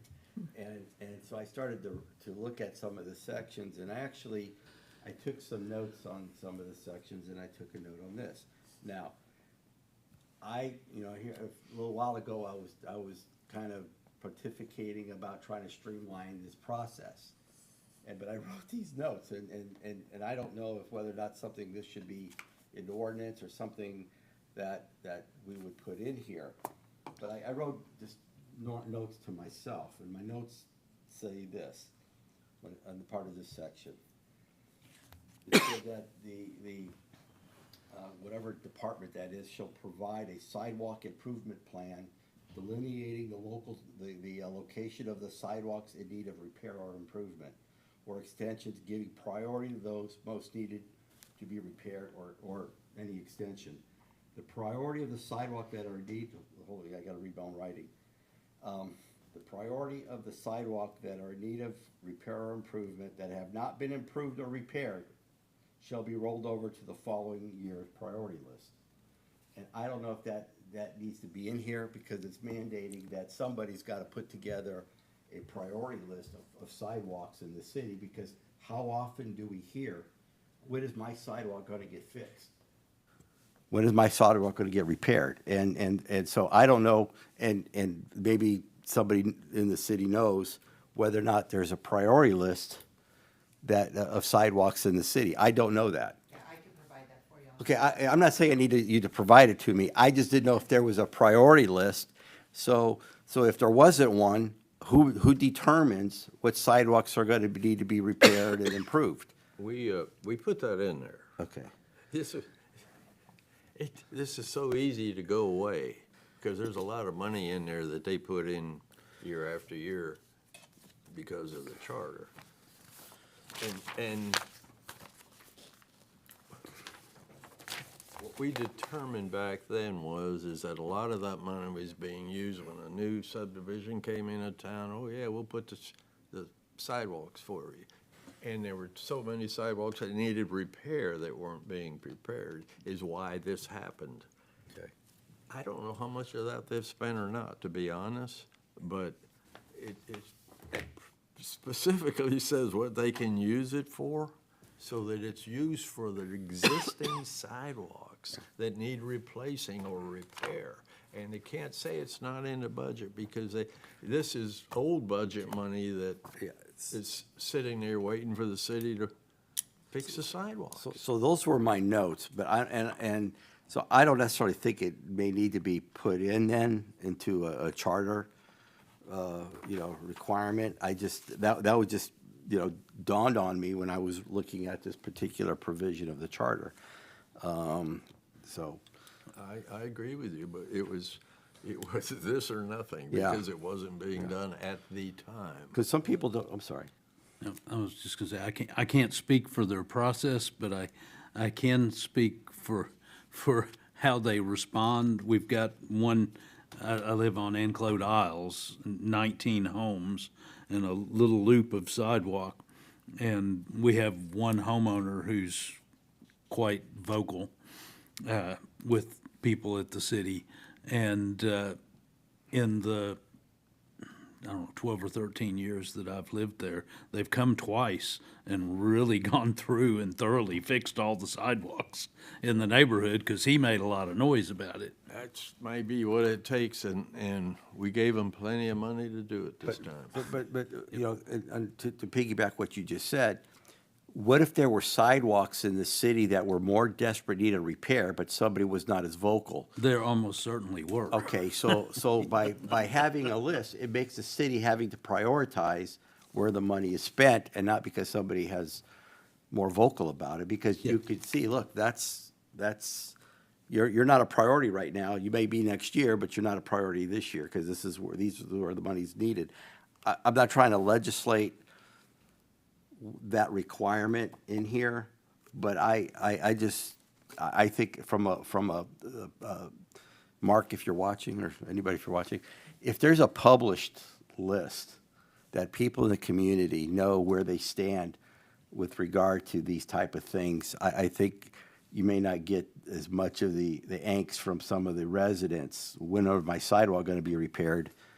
And that's procedural. That's not. I like it all right. I like the part that you read that said, if I heard it right, was that the list would be carried over. If, let's say they did 1 through 10 this year, and 11 Didn't make 12 it. didn't get done, then 11 becomes 1 Correct. the following year. Correct. I mean, I'm okay with that. Yeah. I mean, the reason that, if, go back in history, the reason the Sidewalk Improvement Fund was initially put in is because the residents were so pissed off that no sidewalks were getting done, that the commission put in $100,000. When they didn't have any money, it was a lot of money, they put in $100,000 to do sidewalks, but they couldn't spend they could only spend the interest, Jimmy, or they had to put 100 in each year? Yes. And they had to fund, the idea was, it would be a line item budget for sidewalk improvements, because the sidewalks in the city were in such poor condition all over.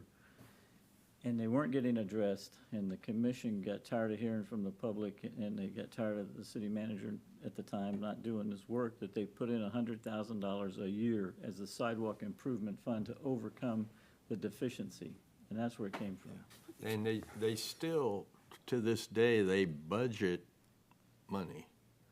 This money that's in here, because we required that they keep it, is not the only fund. This money is for fixing sidewalks, existing sidewalks. So let me ask, Irene, when you say there's a list, is that a list that's published, or it's an internal list? Is that a Public Works list? I believe it's published. I know they do bring it up in the budget as well. I just would have to check. I don't know. Okay, I'm not expecting you to. There's, And they do have it by priority, and whatever's, let's say, depending on the money it takes to fix this one, or when they reach that limit, I believe, not I believe, but they do bring, they start where they left off. That's an internal procedure? Yes. Yeah, okay. and there's a way for the public to get that, okay? I get something every month. I don't need to add something that's already there. I, I don't have a problem. I get something from the city every month, which includes which buildings are for sale and which buildings are for rent and all of that, and all this stuff that's people really don't need to know, okay? But if they put the list of sidewalks in there, there's 12 months, you know? I mean, they could put the list of sidewalks in there so that people know. Nobody knows what's going on here. You have one for roads and streets as well. Okay, yeah, so I was just, those were just my notes, and again, you know, I'm not trying to expand on something that doesn't need to be expanded on. Those, if there wasn't a process in place, you know, I was looking at maybe the charter as a way to mandate it, but if they've already got that in place, then don't need to mandate something that exists. Information-wise, And I should look at my water bill more often if that's the case, if they're in there, because I sure don't look at the inserts. Maybe I should. no, it comes on the computer. Oh, Jimmy, I think it comes from Economic Development. It's that Yeah. Tarpon newsletter. okay. That's got, I- all the new businesses that some, I think Karen I Lyman need sends to it read out. more, I guess, because I sure don't have time to If they read that could do stuff. it on the. You don't do City's enough doing of it that. I don't do enough of that during the day. They can do it on this as well. Yeah. I mean, it doesn't cost anything to send it out. Well, Okay, so are we all okay with getting this passed? I mean, if we're happy, let's get a motion and a second and a vote, and Well, the language is confusing. I mean, I read pretty good, but it seems confusing to me. I mean, I'm good with the, well, tell us what you want to change, I don't John. know, I just, let me see, let me go through this one more time. maybe it's just me today on it. I think whatever you have, I caught. Yeah, oh, really? It's confusing to you too? Jim? Yeah. I mean, I Well, think the intent was that they can't withdraw more than 100,000 because that's what was mandated to be put in, right? Mm-hmm. So that part I get. But and the first sentence needs to go away, because it only was Improvement. applicable To improvements. last time. To the, to the change, yeah. So it's the sidewalk improvement fund. Shall not be used for sidewalks along the roads. Yeah, I guess take out such and insert sidewalk improvement fund. Or sidewalk improvement. So here's what, the proceeds from this fund Rewrite the whole thing. shall not be used Full sentence. Oh, yeah. for sidewalks along roadways or road extensions, whether commercial, residential, where roadways or roadway extensions are not physically in existence. That means putting a sidewalk where no, If somebody comes Sidewalk in has gone and before. they're building a building that doesn't have a sidewalk, then they have to put the Okay. sidewalk Have to in. put it in, right? Yeah, you can't use this money to get free sidewalks Gotcha. for a That's, developer. that's basically what it was. perfect. Had to read it out loud to understand it.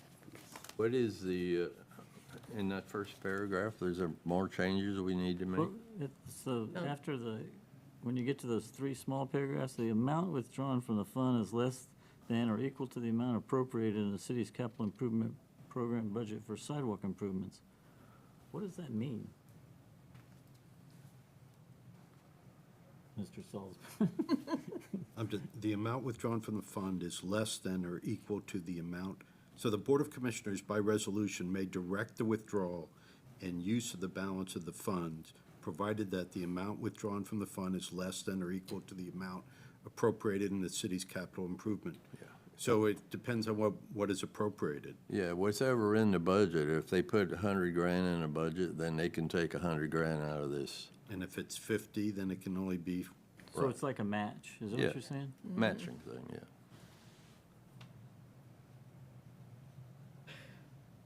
the only question is why limit it to 100,000? Well, What if it's a year where you can do 100,000 work, and then after 6 months, you can do another 100,000?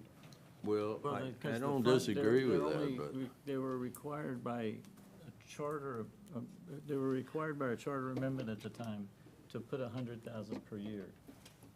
I know But it doesn't- says the amount withdrawn does not, provided that the amount withdrawn does not exceed, so you're still limiting yourself. Right. Well, to they're limited to the $100,000 per They're year. limited to the It's- amount that they put in that year. Yeah. Right, so, but you're That year. limiting, They're limited to two things. One is the 100,000 per year, and the other limit is whatever is in the capital improvement. You got the sidewalk fund, then you got the capital budget fund. Right. And if they only put in 50, then the sidewalk fund can only be drawn down 50, right? Right. Because they made it a match. It just What- basically guarantees they're gonna put $100,000. right, but what if they in. wanted to spend more? It's They my point. can. If they spend 100, then they can take 100 out of here. Have to take it out of their capital. They just couldn't improvement. take it out of this fund. Has to Shouldn't take it out of Right. this. Yes, has to be in the budget. Whatever they put in the budget, they can take out of this up to $100,000. Because I've always seen, sometime throughout the year, the city manager saying, okay, we've done these sidewalks, now we're going to go to this area, or this is all we're doing for the year based on the funding. I've heard that at meetings. And that's why this was put in there. Listen, It goes it to, does, I agree that at the time, it needed to be in here. might not be in there anymore. Yeah, Well, if but it's something, maybe that's another thing that you want to hear from either the building or whoever the appropriate director is on this to determine what the actual, what the city's doing. maybe if we could find out what they spent last year in total. Right.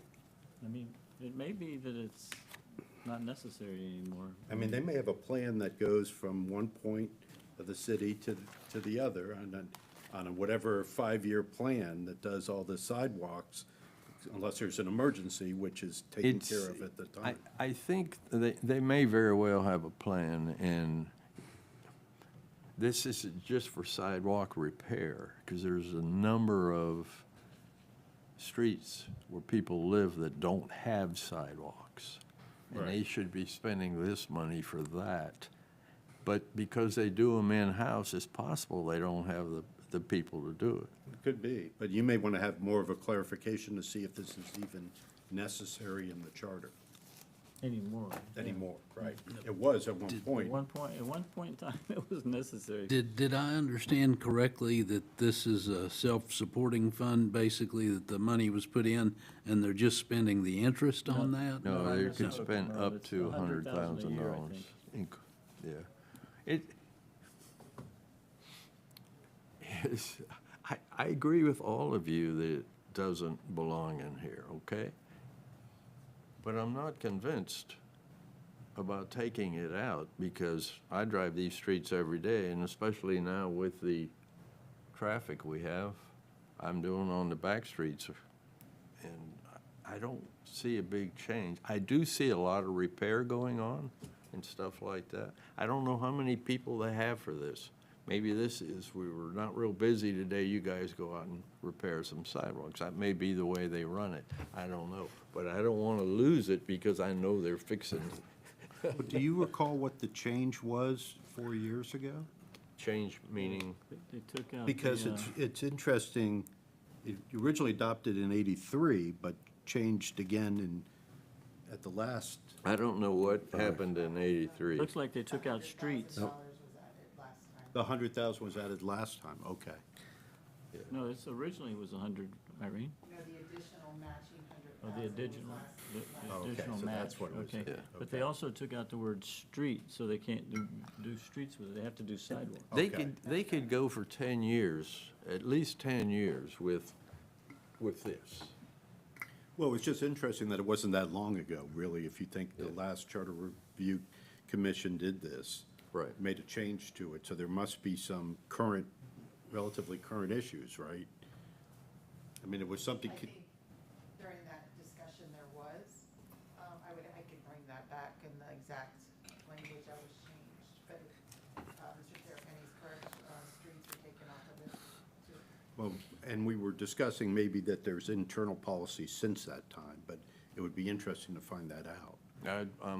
I'm open to all the information we need so that if necessary, we do take this out. Right. You want Yeah, to just do be we- comfortable it's in place. Do we know where the original infusion of money came from? From the city. Came from the city, Okay, and it was, do you know how much it was? 100,000. So in other words, if they put in 100 and they could take up to 100, basically they could obliterate the fund every year. But they were required to put it back every year. Right, but you They see what I could. mean? It could be just a They- rolling, They would just have a lot of citizens to answer to if they Right. emptied the funds. So Okay. that's kind of. I was just thinking mathematically, it could. Really, Joan, it was a political thing, as I remembered. It was sidewalks weren't being done. In order to make the citizens happy, that something was gonna be done, the commission said, okay, we're gonna create a sidewalk improvement fund. We're gonna put 100 grand in it every year, Okay, and to do sidewalks. And then looks like it's been changed a few times over the years, but, that was the thing. It was Oh, like thanks, yeah. citizens were irate because there was all these broken up, dangerous sidewalks. Well, from a lawsuit standpoint, we would want Receiving to. money, yeah. right. And that's the whole thing is spend the money, fix the sidewalks. Something everybody uses in the city, you know, if Right. you get out. It's like building a house and not putting a sidewalk to the front door. I don't know how many they did. I hope they did a lot. So we won't have to discuss this. Y'all won't have to discuss this in 5 more years. I won't be discussing anything in fact. Can I take the lead on 27, please, Mr. Chair? Wait a minute, we gotta ask Mike if that's okay this evening. 27 and 28 are reserved. 29.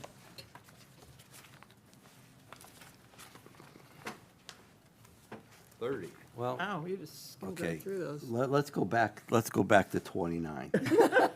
I'm serious. Okay. Just hear me out. I had mentioned this before, and, you know, we have a thing for just specifically sidewalks. And I don't know if this needs to be in some type of charter, but we had brought it up before. And where our sidewalks were falling apart necessitated this particular provision in the charter. And where I'm getting to is whether you want to call it, it's not a sidewalk initiative, improvement, it may be a Brazilian pepper tree initiative, okay? And how do you mandate it? Because if you drive around the city, okay, the Brazilian pepper, we talk about the wetlands, we've had, you know, different people here, how to, you know, if you look, our wetlands are being eaten up by the Brazilian peppers. And, you know, if you're a private resident, you have Brazilian peppers on your property, you have the right to cut them down without having to get a permit. And in some cases, you're required to remove them because they're an invasive species if you're going to develop your property. New development, they're Okay, required to. be- exactly. But if you drive down Mayor's Boulevard, if you drive down anywhere, you'll see where there were wetlands, all you see now is Brazilian pepper trees. And and I hate to make it to have to be a requirement in a charter, but just something that I just want to open up for discussion is where we mandated sidewalks, do we mandate that the city shall have a Brazilian pepper tree initiative that requires, whether you put 2 people or 3 people, in, you know, Public Works to go, all they do all week is cut down Brazilian pepper trees. They'll be busy for 10 years.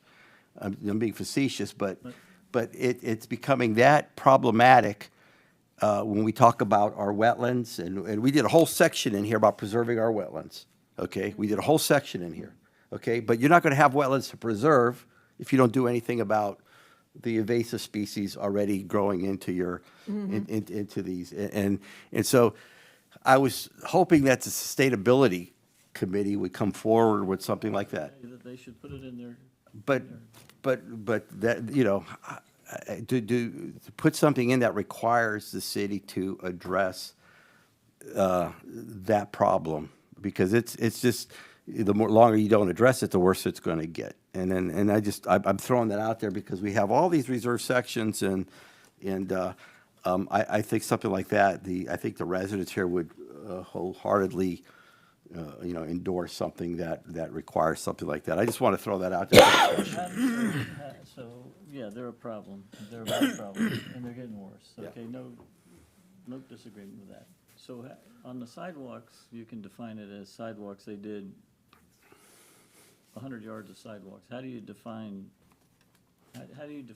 getting rid of, is it by the acre, by the plants, by the money? But by the allocation of personnel, that's what they do. They allocate. Money? Well, you know, if you've got two city employees with a chipper and a couple chainsaws, and, you know, from 9 to 5, you know, just the ones that are eating up. I'm not telling them to jump into the wetlands and start cutting them down, but there's enough. But how do you keep them from coming back at the same place? they There, came you from? you gotta you use treat 'em. chemicals. You got to use chemicals to treat 'em. Isn't there there's a selective herbicide, isn't there, that would? Yeah, but you're right. Use it properly too. Yeah. It's not Like I as know at simple as Ankle- just spraying. No, at Anklo Key, the state sprayed all the Australian pines on Anklo Key. That's the only thing it touched. It was, I mean, all the native pine trees, the foliage, the mangroves, didn't do anything. You just go there and, wow, what killed all these Australian pines? But, so my thing is, we gotta address the Brazilian peppers. But you know this, Mike. You go there, you cut one down, and you don't do anything, It goes back. 3 months later, it's some bitch. Without a doubt. Unless you Yep. take it out by the roots, then you get the seed problems where they reseeded themselves. So it's like, Yeah, I mean, I'm for you. Yeah, there's a treatment that you put on once you cut it. There's a treatment that you put. Paint the You stump. put something on the stump, and then they just don't grow back, and then I think they decay after that. But Then what about the seeds and stuff? you know, the thing is, John, if you don't do nothing, the seeds will just bring more. And so if you don't cut the one of the sources of the problem, they're just continuously dropping For it, I seeds. just want to write it correctly. Yeah, if we write I it. don't know. I mean, you're getting to an area that I don't know the answer to. I just know it's a problem. And it's becoming a bigger problem. I'm not trying to, Well, I know exactly the place Yeah, you're talking yeah. about. I mean, I know that place on Mears Boulevard by the baseball fields. Yeah. It's ridiculous. yeah. And that's just one. I mean, you could drive down MLK, you know, but. That used to be a nice needle grass marsh in Yeah. there before the. I remember when that, yeah. So it's just But you're talking about on city property. city property, city-owned property. I don't know, you know, and it's difficult when you have to mandate something. You really don't want to mandate something, but You have a mandate in the code for private property. I know that. And so where you're requiring private property owners to address a problem, you're not requiring the city to address the exact same problem. Though we could amend that and put it in the ordinance. Well, I'm I just think, saying, because I'm looking at the I think, section I that think talks about- constitutionally has bigger teeth than an ordinance. So I wanted to guarantee the funding is what you're wanting to do. well, you've got, listen, I think Jim was talking about driving by and seeing 5 people standing and then driving back and they were still there. And I will tell you, I'm not going to share my story, but I have a story very, very similar. Don't we all? Yeah, and so John, it's actually utilization of personnel. And if personnel can be utilized more efficiently, then if it's mandated, you're not asking for more of a budget, but I think efficiently managing personnel. So the better utilization of existing resources. Exactly. So you know, I'm throwing that out there again. I'm for listening. to it? Well, I gave the question, I just don't know how, the wording would have to come from assistance, but I think I'm mandating that the city allocate, personnel for the specific purpose of, Invasive species. Non-native invasive Yeah. species. There you go. Yeah. so. Michelle, who doesn't want to take credit for this, recommended if we go back and look at section 8, No, she's always causing trouble. and either by adding something in there, or if you look at M, which says to improve, maintain, repair, clean, and light alleys, walkways, and public sidewalks. So either add one specific for what you're talking about, or we have a section in there that technically, That would be a good place to put it, but it gets lost in the section. Okay? true, understood. Okay, when you have a specific section that addresses sidewalks, it doesn't get lost in the section.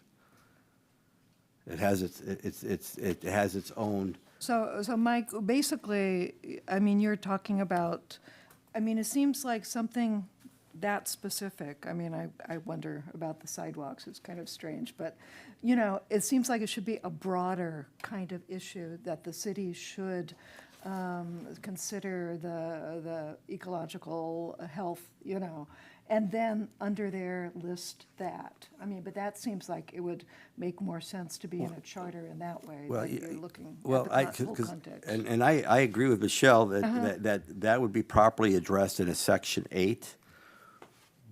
But my concern is getting lost in the section. Right. That's why I'm suggesting a section about Yeah. ecological sustainability. Actually, if you want to call it ecological sustainability. Yeah. That'd be a good title for it, ecological sustainability. And maybe there's some other things you might bring in That's from kind of the, broad, Mike. Stick to the invasive species. Yeah, well, that would be in the language, that would be the category, but the language would specifically address the invasive species, specifically with regard to Brazilian pepper trees. Well, then you could possibly widen it to address not just the undesirable vegetation, but also preserving certain of the protected Right. species. or like mangroves or something like that. It's all in the language that, but, Kill the Brazilian peppers, Tina, the mangroves will come back all on their own. That's how it works. yeah. So I'm throwing that out there for taking one of these reserve sections and adding, I think, a mandatory requirement in the charter. I don't have a problem with it personally. I'm wondering, I want to just bring it up for discussion and see if there's consensus, and then if there's consensus, then maybe look for language. I'm good with it. is anybody coming up next week that could tell us they have people to do that, but they're just too busy or something like that? I was gonna try to get with the city manager and see if we could divide some time, between and get some other staff. That would be a Tom Funchen duty. Well- And, then that he can explain as well, along with some of your other things on you did today. Mike, they got the people that go around the Whitcomb Bayou and hedge those mangroves. They could just add to that department and That's The not city does and have a people. sustainability plan. Pardon? The city does have one, just so you know. I know that, but it's not in your charter. No, I understand. I just want to make sure everybody's aware of that. I'm looking to see if there are any charters in Florida. You just said something that, John, when you mentioned the mangroves, that this group comes in and the mangroves never look so good, possibly this group could be hired to do what you're talking about. Is that a If it's contract? required. That's contractors. That's not the city employees? No, not anymore. That's contractors that do that. Well, I don't, I mean, Care. we're gonna Okay. give them an Yeah. option if Yeah. we tell them they should. well, if they've got to do it, I guess the city could determine whether it's economically feasible to contract it out, A, or B, utilization, smart utilization of current resources to have city employees, because all you need is some chain, maybe I'm overstating it, or understating it, all you need is some chainsaws and a wood chipper. Yeah, I've had them I removed. just think that that's something, not that we shouldn't put it in here, but I think that that's easy to resolve by adding on to the people who are doing that, because they cut those mangroves, they're not walking on dirt most of the time. They're in the water cutting them. And I'm just wondering how we do that with regular employees. I don't. As long as it gets done, that's the Yeah, as long bottom as it line. gets done, they can figure out how the best way to do it, because that's more their, down, within their lane is how did that stuff get done. If you look at the mangroves off of Gulf Road, especially on my side where I live, not mangroves, but the wetlands. It's all, you can't even see the wetlands anymore, so many Brazilian peppers. So maybe it's something like you And I've You kind have in of, the charter that the city has to present, the administration has to present a plan annually to the Board of Commissioners on invasive species reduction per acre, or acreage on city right-of-ways, or there has to be some kind of. gotta be something to reduce. benchmark to- Yeah. So you know you're getting something. Yeah, I mean, just something has to be, I just think something has to be done, because, and I've said it a couple times already, is on private property, you don't need a permit and you're required to remove them. On city property, there is not that requirement, and so it's become evasive, becomes more evasive, and the more you don't address it, the more evasive it become. And next thing you know, your wetlands are gonna dry up, Yeah. and all you're gonna have is a forest of Brazilian pepper trees. I'm just trying to think of ways to word it and accomplish Yeah. the goal, like the city identifies all city-owned property right-of-ways that have invasive species, and then within 10 years, they have to have eliminated them. Or city shall implement a plan on the eradication and the implementation and the eradication of Brazilian pepper trees And other invasive species. and other invasive species. And they'll figure out how, you can't put a number in there. They'll have to figure out how to fund it, whether it's an allocation of resources, whether it's contracting it out. But it puts the onus on the city to act in that regard, because let's say they didn't act, at least as a resident or citizen, I could say, hey, you're not following your charter.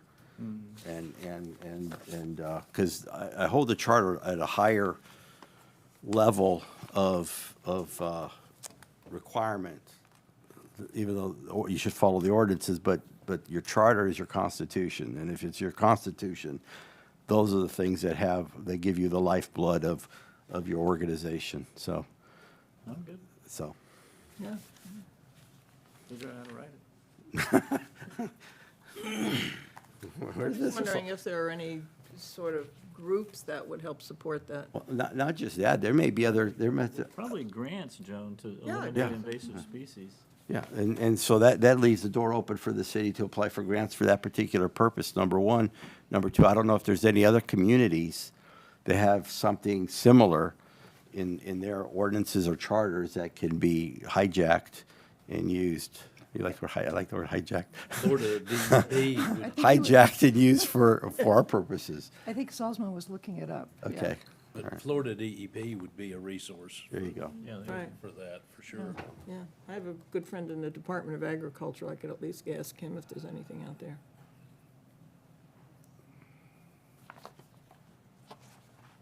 Okay, so that's a great idea, and I think everybody's buying in, Mike. I just don't know where to start. Do we make a motion to look at, looking at drafting a specific charter amendment to address the requirement, a charter requirement that, to address the how did I say it, the Non-native invasive. eradicate, what did I say, the Eradication. removal or eradication of non-invasive species, specifically Brazilian pepper trees. But that could be, that would be in the body of the language. Second. I'd say such as Brazilian pepper trees. Well, I would put that in the body of the Right. description, Yeah. and not necessarily in the title. If that's a motion, I'll second it.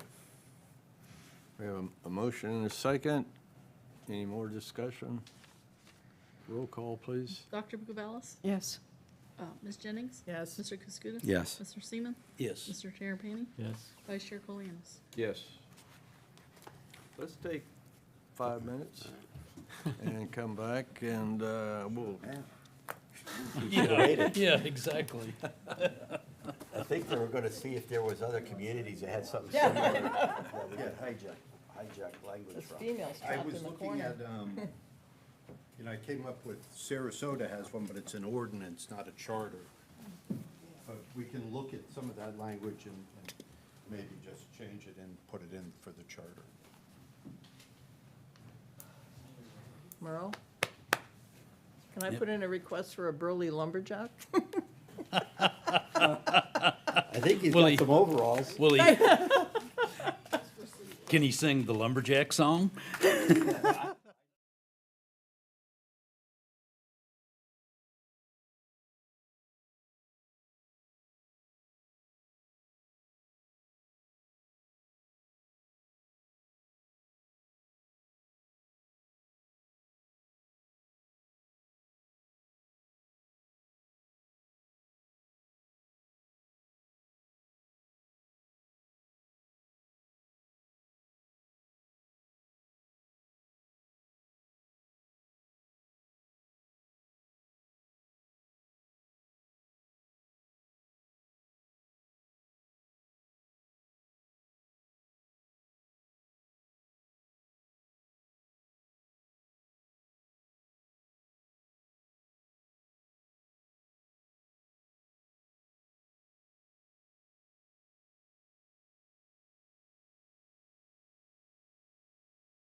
Section 8, what you said? Bill's not back. Yeah, There's a word left out. Let's somewhere. see, section 8, huh? What was that first section you said? Again, thank you, sir. David Ballard, Geddes Jr., Georgia Avenue, Palm Harbor. The section 26 in regards to the sidewalk improvement fund, when I contrast that again with the section 8M, it says public sidewalks in section 8M, whereas the word public is not brought up in section 26. It says the sidewalk improvement fund. It doesn't say the That's a good word. public Yeah. sidewalk. Now, I think that's important in regards to privatization issues that I brought up before this board and others. I believe the easement that the sidewalk is placed in needs to remain a public easement and a public sidewalk. I think there's a sleight of hand here in regards to penmanship. Thank you. That's Thank actually- you, appreciate that. That's actually a good insertion, Mr. Chair. I'm sorry. I said that's probably a good insertion to put into. That's great. We can put that in there. I know that,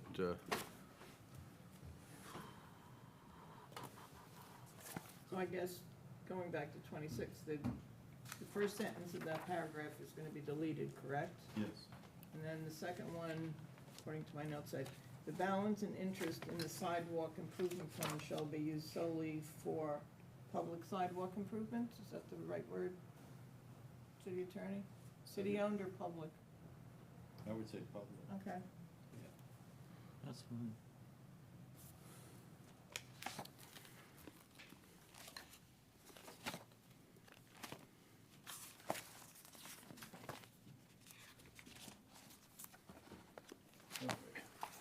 So do we need a motion and a second to make that change, or? I don't think that we, No, because we'll bring that back to you. You're Okay. gonna have to vote on that. yeah, that's not the only thing we're changing. Okay. That first sentence up there is gonna be coming out, so we'll Okay, do it just all at checking. once. Right. Thank you for that.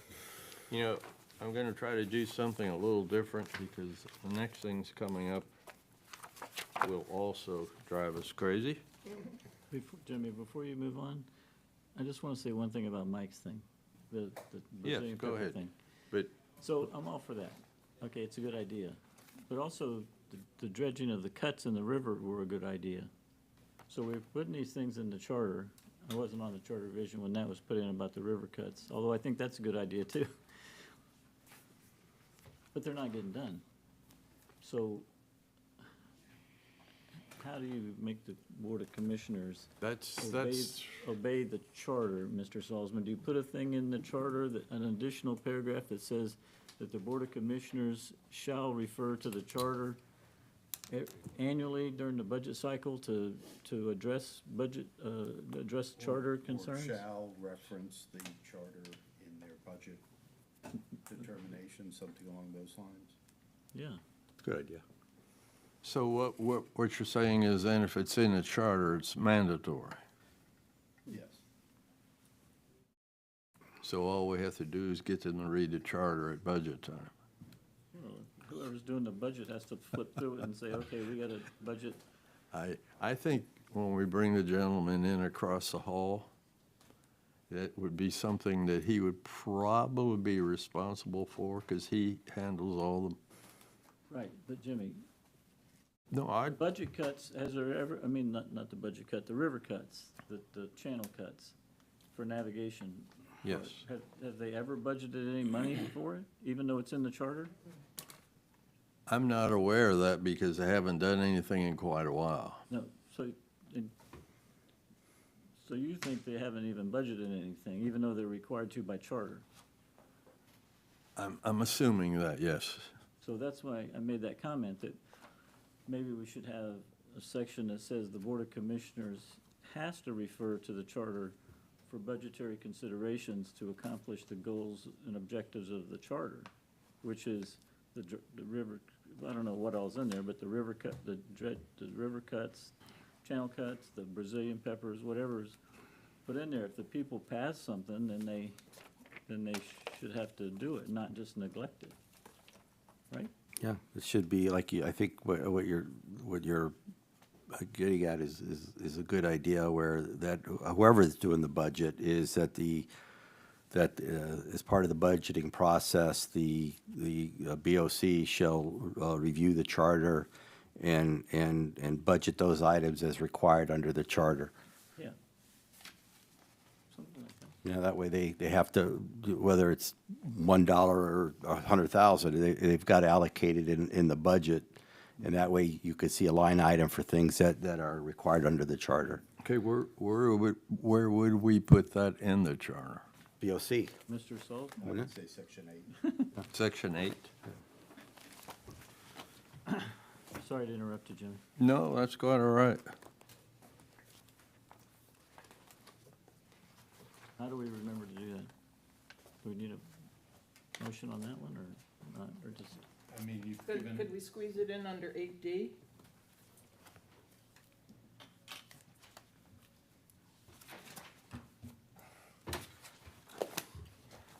Well, probably want to do it separately. hold on, section 8. Or do we put it under the section of BOC? This is. Oh, okay, section 8, okay, never mind. Yep, legislative, I'm looking at the title of the section. Under D, we might be able to put that on, looking at it again. I'll draft something up for you to look at. Sounds good.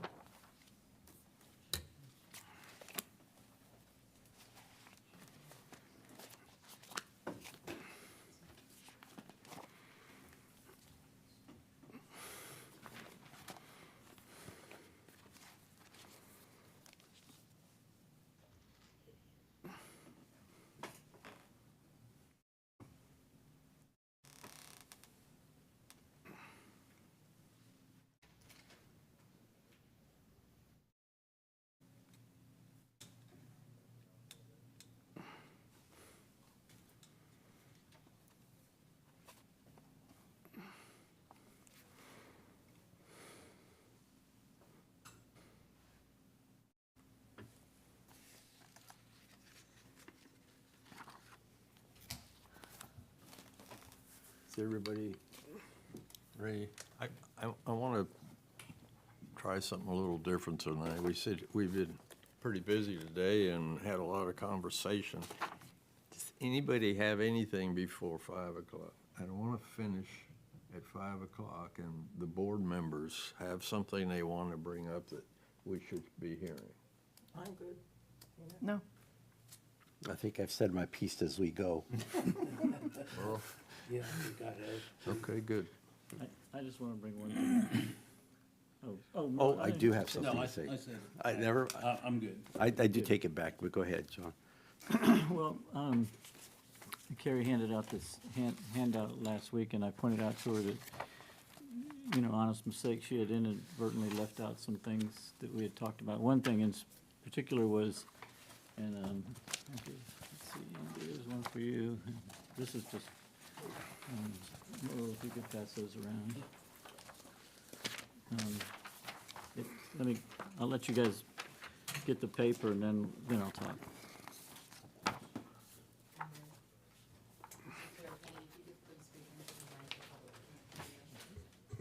Okay.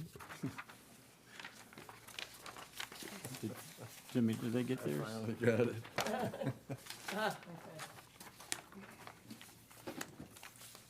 So we kind of touched on this a little bit, and I wanted to make sure it just didn't get lost in all of the discussions. I kind of embellished on it a little bit with, so my thing was, as I mentioned to you, to increase participation in government, and I think there's been sometimes a lack of knowledge of what's going on. So I think that we need to have it required in the charter that we notice the upcoming elections by sending a direct mail notifying the public, not just direct mail, but you can see what I said, not just direct mail, but we're notify the public that, hey, there's an election coming up, and you do it 30 days before the qualifying time. Okay, so it's two parts. One is you notify the public 30 days prior to the qualifying time that an election's coming up, what seats are open, which incumbents can still still be elected. And the second part is that the qualifying time go from a week to 30, and these are all in business days, not calendar days, for the obvious reasons that people can't come and see Irene or Michelle or the city hall on Saturdays and Sundays or holidays. So it would give a full 30 days notification and a full 30 days of qualifying time. No problem.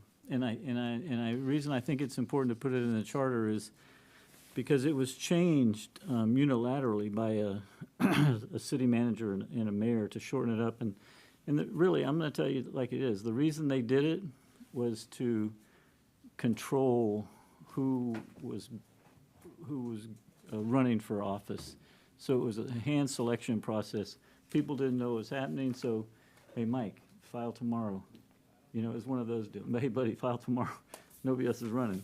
So this way, you get a better pool, a brighter pool of candidates, hopefully a better pool, as well as a broader pool. And it goes back to how it used to be in Tarpon. It used to be like the elections were a big deal, you know. It was like people jockeying for position, having to give ideas, having to state positions. And it was at least a 30-day opening, a qualifying time. But at the time, we had a local newspaper, a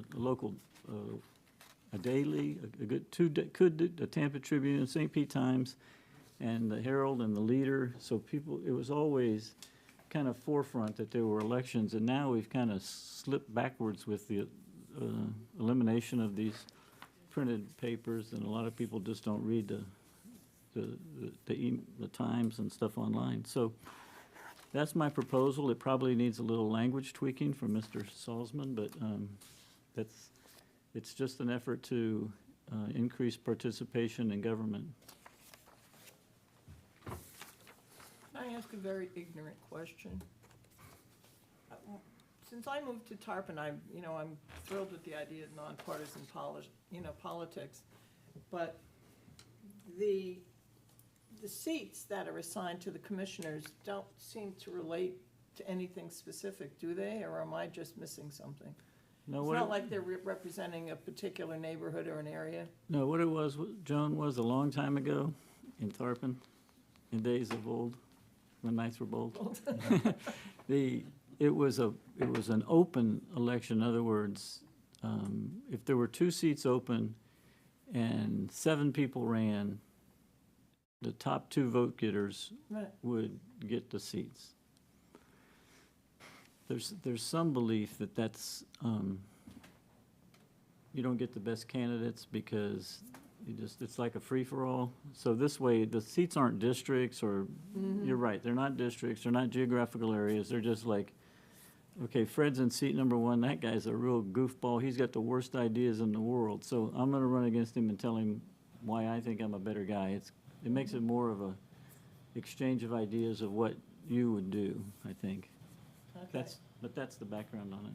Okay, because I know that there's going to be several seats available, and then there are multiple candidates for a particular seat. That's why I was, wondering what the wisdom of that was. Now you explained it. That's what I know. Okay, thank you.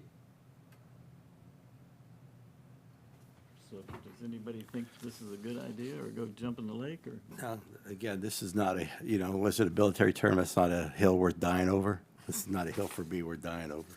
Well, So I have no problem with it.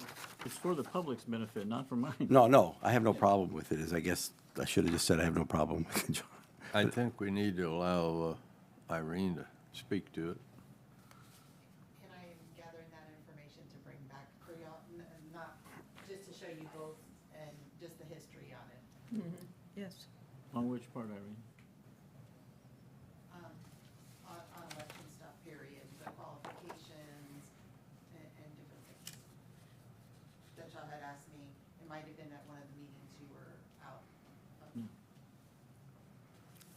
So you utilize this also for what you bring us, right? Yes, Okay. it doesn't, Yeah. it doesn't matter to me either way, we'll work with. So I do have some comment because we may end up running, like you said, running out of time. Are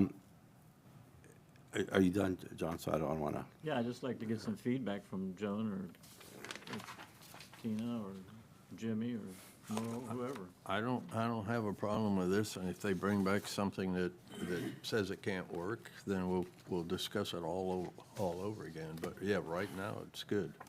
Yeah, I don't have a problem with it. I'd just like to consider it for a little while and hear what Irene has to say.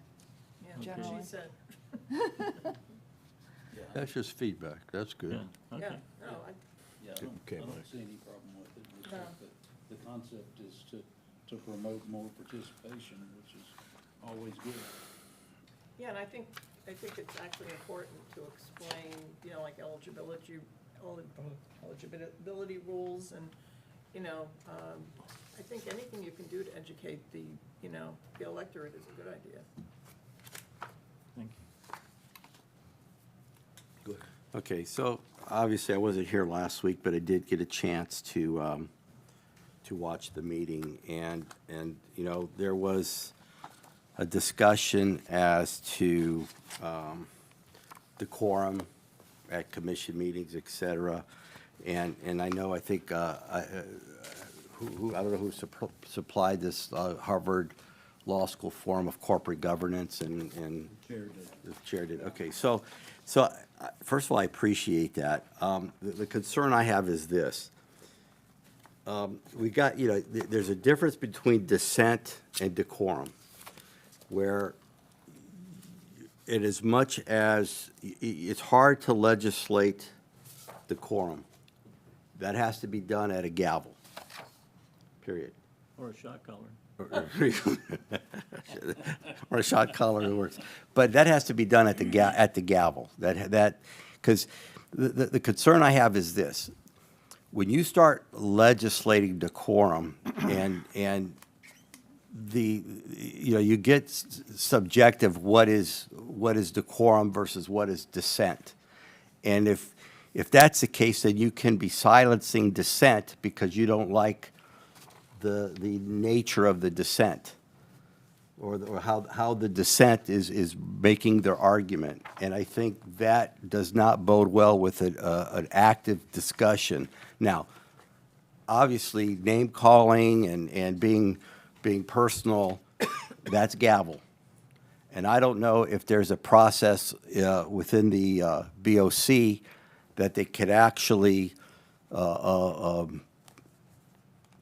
necessarily silence the microphone, but strike, you know, the comments, or provide some type of you know, I forgot what they do at the bar. They said you some type of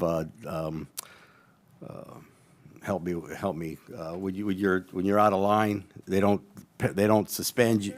They censure, whatever you want to call it. But there's something that Public reprimand. public reprimand. You know, those things are I think. Thank you, because my mind doesn't think real fast. Those things are, I think, are better suited for that type of conduct. But to start to, you know, silencing dissent becomes problematic. I think sometimes dissent opens up for more discussion. But that was just my thought. And before we look at, I think one of the comments, do we put something in the charter with regard to behavior at the BOC? And I don't think that's something that you need to do. They already have a You should act professionally. civility, Right. The civility clause, I don't know if you saw the last meeting that I went to, we implemented it in a couple different times throughout the meeting. So I think it's working. But I don't think it needs to be in a charter. I is what- would agree with you. Yeah. Because Okay. that's something that changes, and it's a living, breathing kind Yeah. of Yeah. So I saw that, and that was my comment with regard to trying to legislate conduct. So, that's it. Yeah, a simple explanation might be, ad hominem attacks versus discussion of issues. But as my old boss was fond of quoting H.L. Mencken, for every complex problem, there's a simple solution, and it's wrong. So. Okay, I believe, moving forward, we'll be on 30. Jimmy, some people didn't, I don't think some people knew that there had been some unilateral discussion of eliminating public comments yet. Someone else show up. Well, that could take us home. Yeah, do you have something you'd like to address the board on? Because we've changed what's, That's fine. that's fine. Do we stop right there, because we don't have time to go into another section? Make a motion. Georgiana Franzese, 15 Athens Street, and I appreciate the revision to the rules for today. I just wanted to touch on a few of the things that you guys have already discussed.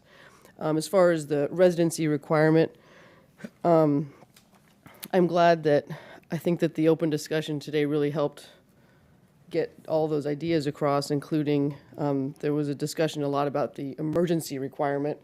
And in my head, I was thinking of planning and zoning and how important that is. So I'm glad that that came back around and Mr. Terrapini addressed that, because not just that I think it's important that someone like, that has Renee's job lives here because of the substance of her job, but there's also, which, Mr. Kuskudis and Mr. Seaman and I know, the practicality of it, of these meetings. Renee has to be at these nightly meetings. She's got meetings during the day, HPB, planning and zoning, and sometimes these meetings go all the way into the night and to require, if these people aren't going to be living within 10 minutes. I know that our former city attorney was hours away and she wouldn't get home until, sometimes 2:30 in the morning. So as a practicality issue, I think it's also important to realize that. We also, with planning and zoning, we're having all these weekend workshops that the planning and zoning board directors have to be at. So I'm glad that was addressed.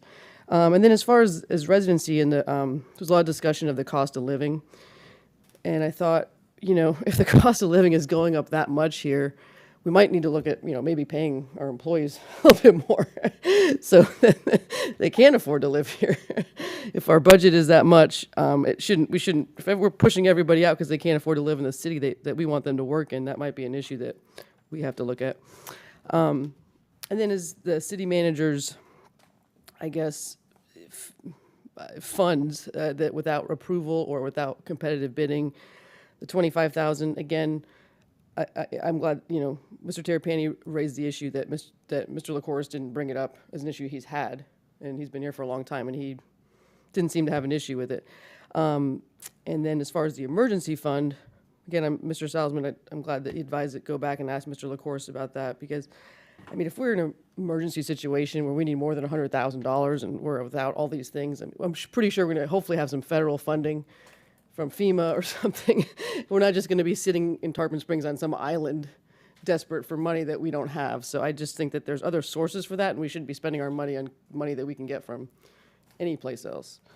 As far as the sidewalk fund, I don't know how that got in there, but Mr. Colianis brought up the fact of how things are going to look when people go and they read this stuff, and I'm all for the Brazilian trees and whatnot, but optics-wise, if you look like you're taking out someone's sidewalk fund and putting in something about trees, it might not look so great. So I'm really, if people want to put things in the charter, I think that's better than, I would caution against pulling things out.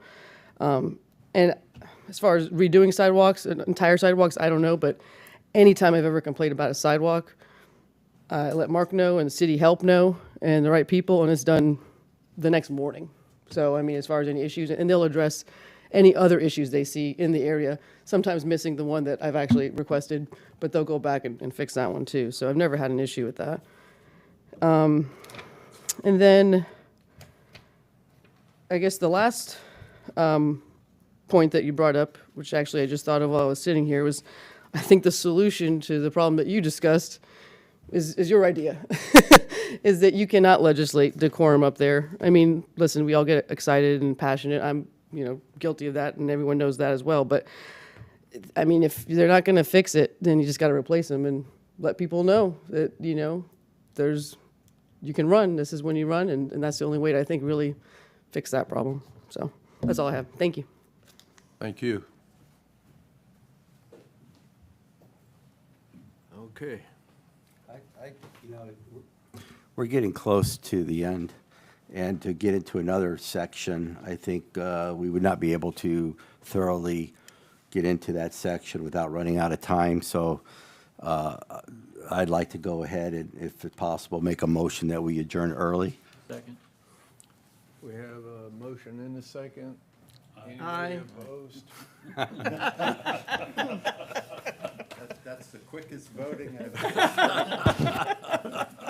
best meeting that the Charter Revision Committee has ever had. Thank you. I'm not sure. Because there was no cutoff Is that yours? or people not being recognized, and everyone got to say their piece. Congratulations, Jane. Thank you, guys. It's all over. The best. Till next week. Same bat time, same bat channel.